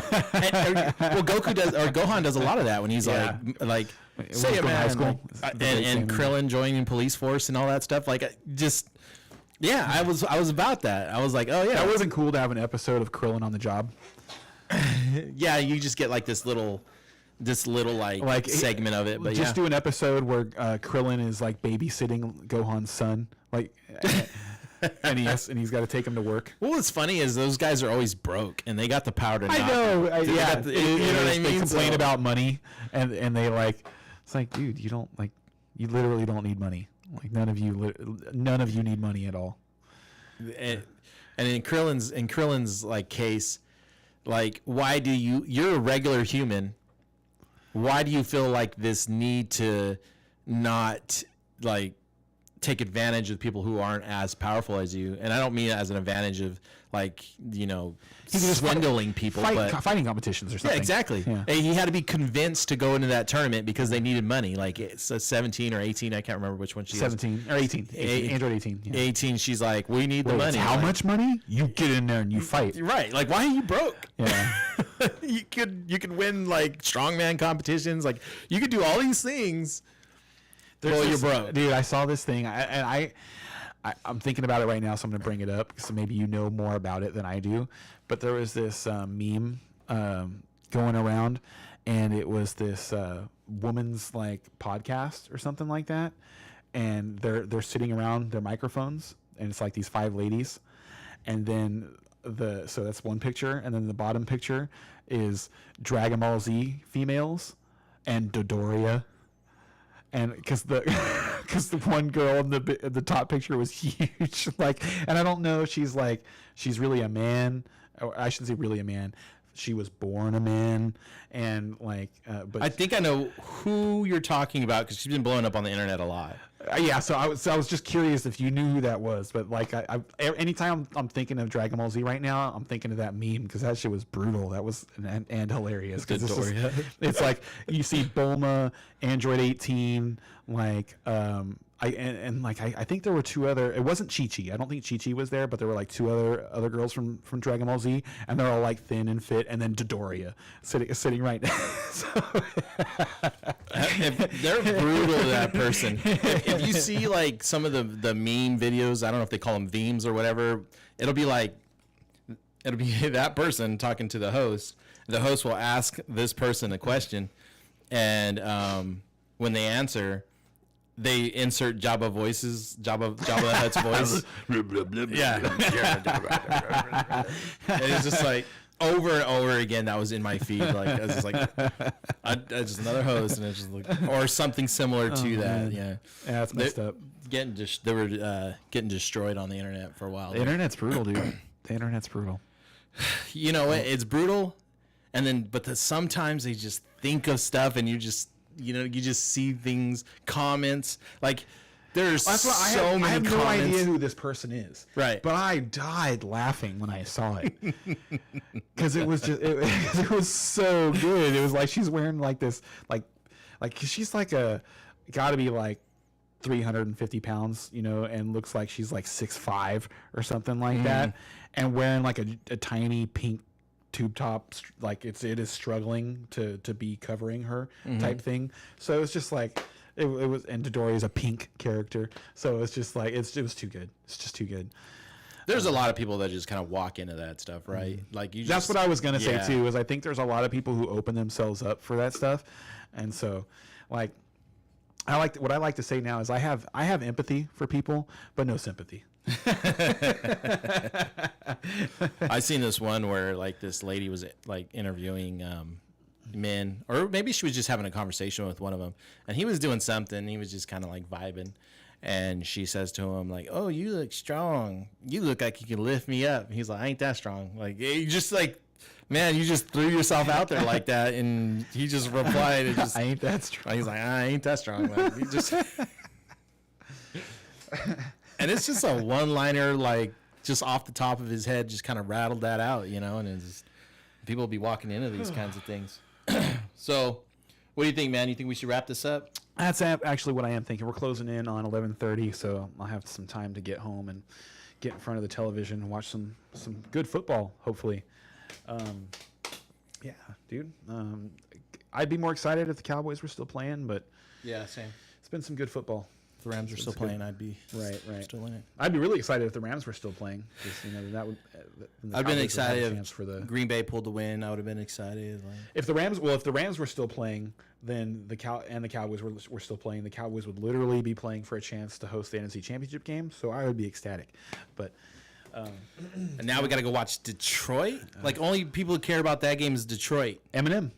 Yeah. So what? He's been all over the internet. It's been pretty funny. Yeah, that's actually pretty fun. Eminem, like he's been like owning it, man. Like he was doing Fortnite concerts and stuff. It's just hilarious. He is. It's really funny to me, but I'd like to hear an argument from somebody who knows as to why he's not the greatest rapper of all time. Yeah, because I think he is. I have argued with people about that, and I have to back off and be like, I'm not like intertwined in this circles. I just have my opinion based on what I hear, and the thing is like every time I hear him speak, he says something.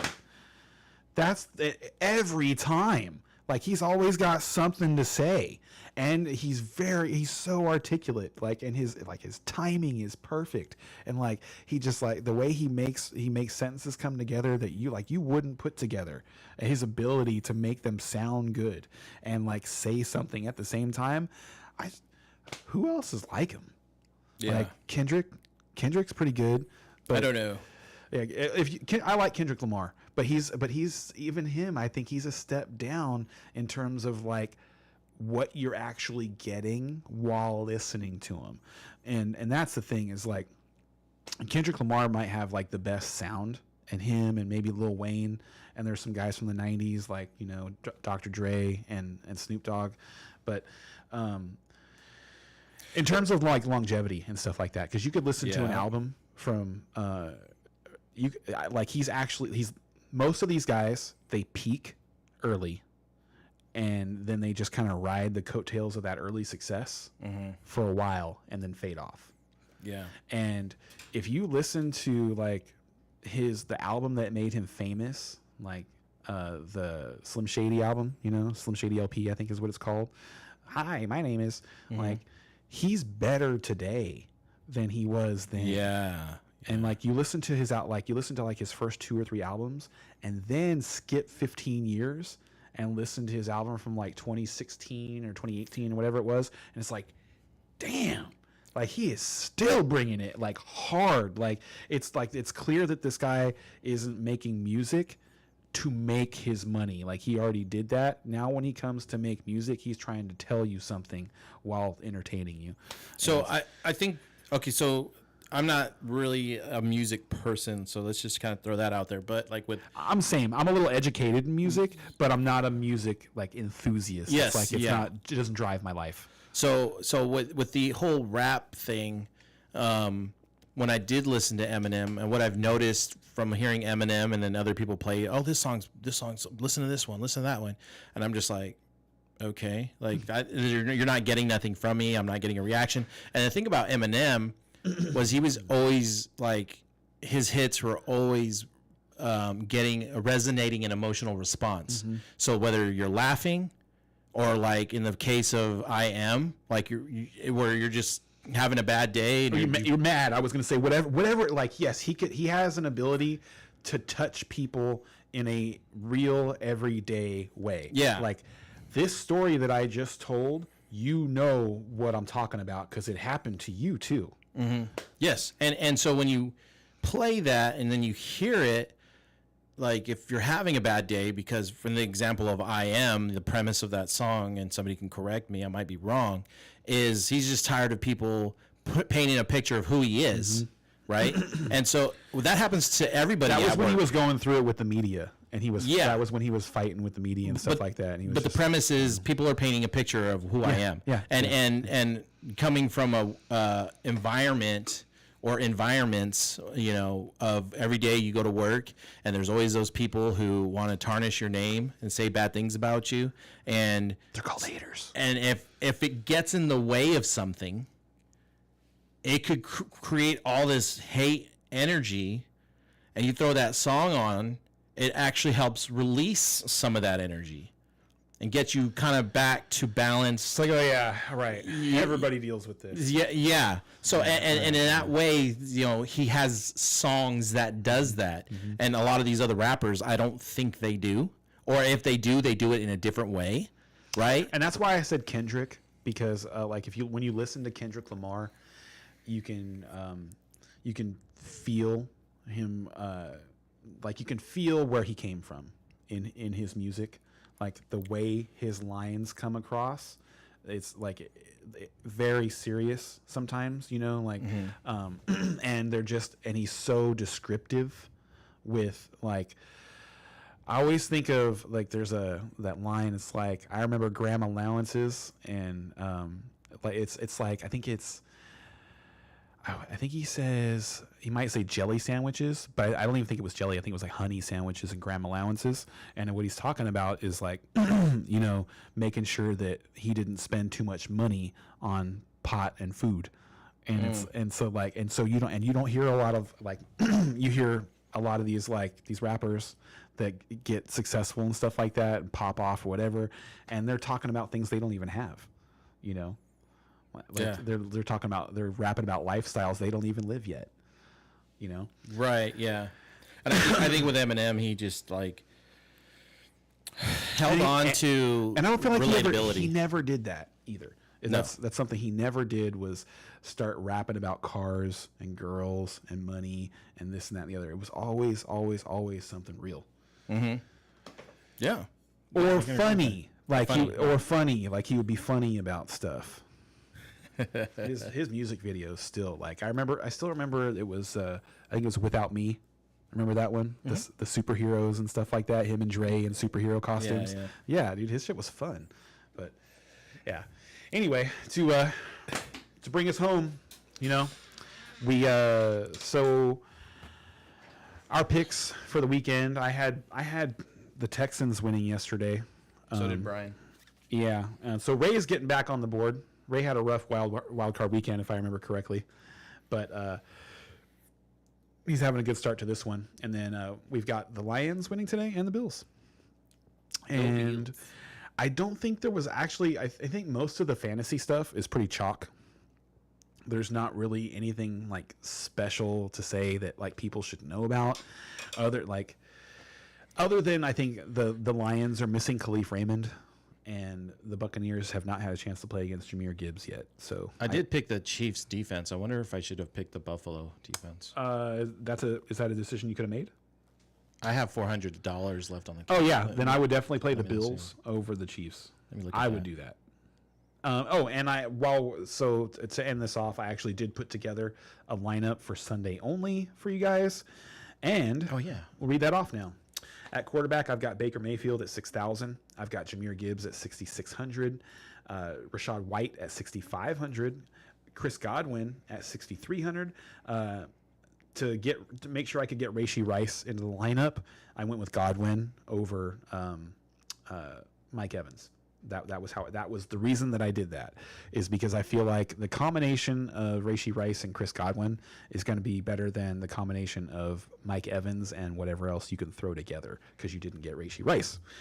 At 8,200, obviously, you can't play today's slate without Amon St. Brown. He's got to be the player that's in just everybody's lineups, and he should be. So it's like a free square. Just play it. At tight end for near the stone minimum, actually, I forget the tight ends can be 25. I've got Dawson Knox. I think one of those Bills tight ends is going to score today, and it's a coin flip as to which one it is, because Josh likes both of them when they get down there. Diggs has not been scoring. Stephon Diggs has been like completely uninvolved in their offense in the important portions of the game. So that's something like stay away from. And I'm going to be totally wrong. He's going to score like 3 touchdowns today, but I would stay away from Stephon Diggs, because that's happened to me a couple of times in the last couple of weeks. I've been like, stay away from this guy, and then he goes off. So who was it last week? I was off of somebody. I was there was definitely somebody I was fading last week that ended up. Oh, it was Musgrave. I told everybody I was gonna play Tucker Kraft over Luke Musgrave, the Green Bay tight ends, and then Musgrave gets the 40-yard walk-in touchdown on the blown coverage, and it's like, and it's not something you can necessarily predict, but it makes me look really dumb. So if something like that doesn't happen today, then I think Stephon Diggs is going to have another down day. Unfortunately, we can't base our information or picks on stuff that might pop off, right? You can't be like, oh, he has had 3 games of no production, and the 4th game he's going to be productive. Right, and on that note, like, I would real quick, while nobody's listening, like to apologize for steering people away from Devontae Adams in Week 17. All our subscribers are unsubscribed. Yeah, right now they're all gone. I don't know if they did or didn't. We actually had a lot of people that day on Week 17 hit us up, and Brian and I were both off of Devontae Adams. And what happened in that scenario is that we got Mike Evans again. Like, if you remember last year, Mike Evans was just like falling apart as the season went along, and was just like, he had gotten to a point where you couldn't start him. And then in Week 17, scores 3 touchdowns and has almost 200 yards receiving and scores like 48 fantasy points. And is the reason Brian was our champion, because Brian's opponent left him on the bench. And so that was in last year, that was a thing a lot of people did, was like, you have this receiver that went in the first 2 rounds of most drafts, and then in Week 17, he's playing so bad that you can't start him anymore. And then he has one breakout. He has the best game of anybody all year long, and makes everybody look stupid. And that's what Devontae Adams did to us this year. Was he had like Devontae and the situation that he was in, and that's the other thing, is like Mike Evans at least had Tom Brady throwing him the ball, so you could at least lean on that. Devontae had Aiden O'Connell, who literally had 13 passing yards in the fourth quarter of the previous 2 games combined. So while I apologize for leading people away from Devontae Adams, I would do it again. So yeah. And so there you go. Stephon Diggs, wouldn't play him in a single tournament today, but he's going to score 3 touchdowns probably because I said that. And, thanks for being with us, guys. We love you. Yeah. See you next time. Championship week.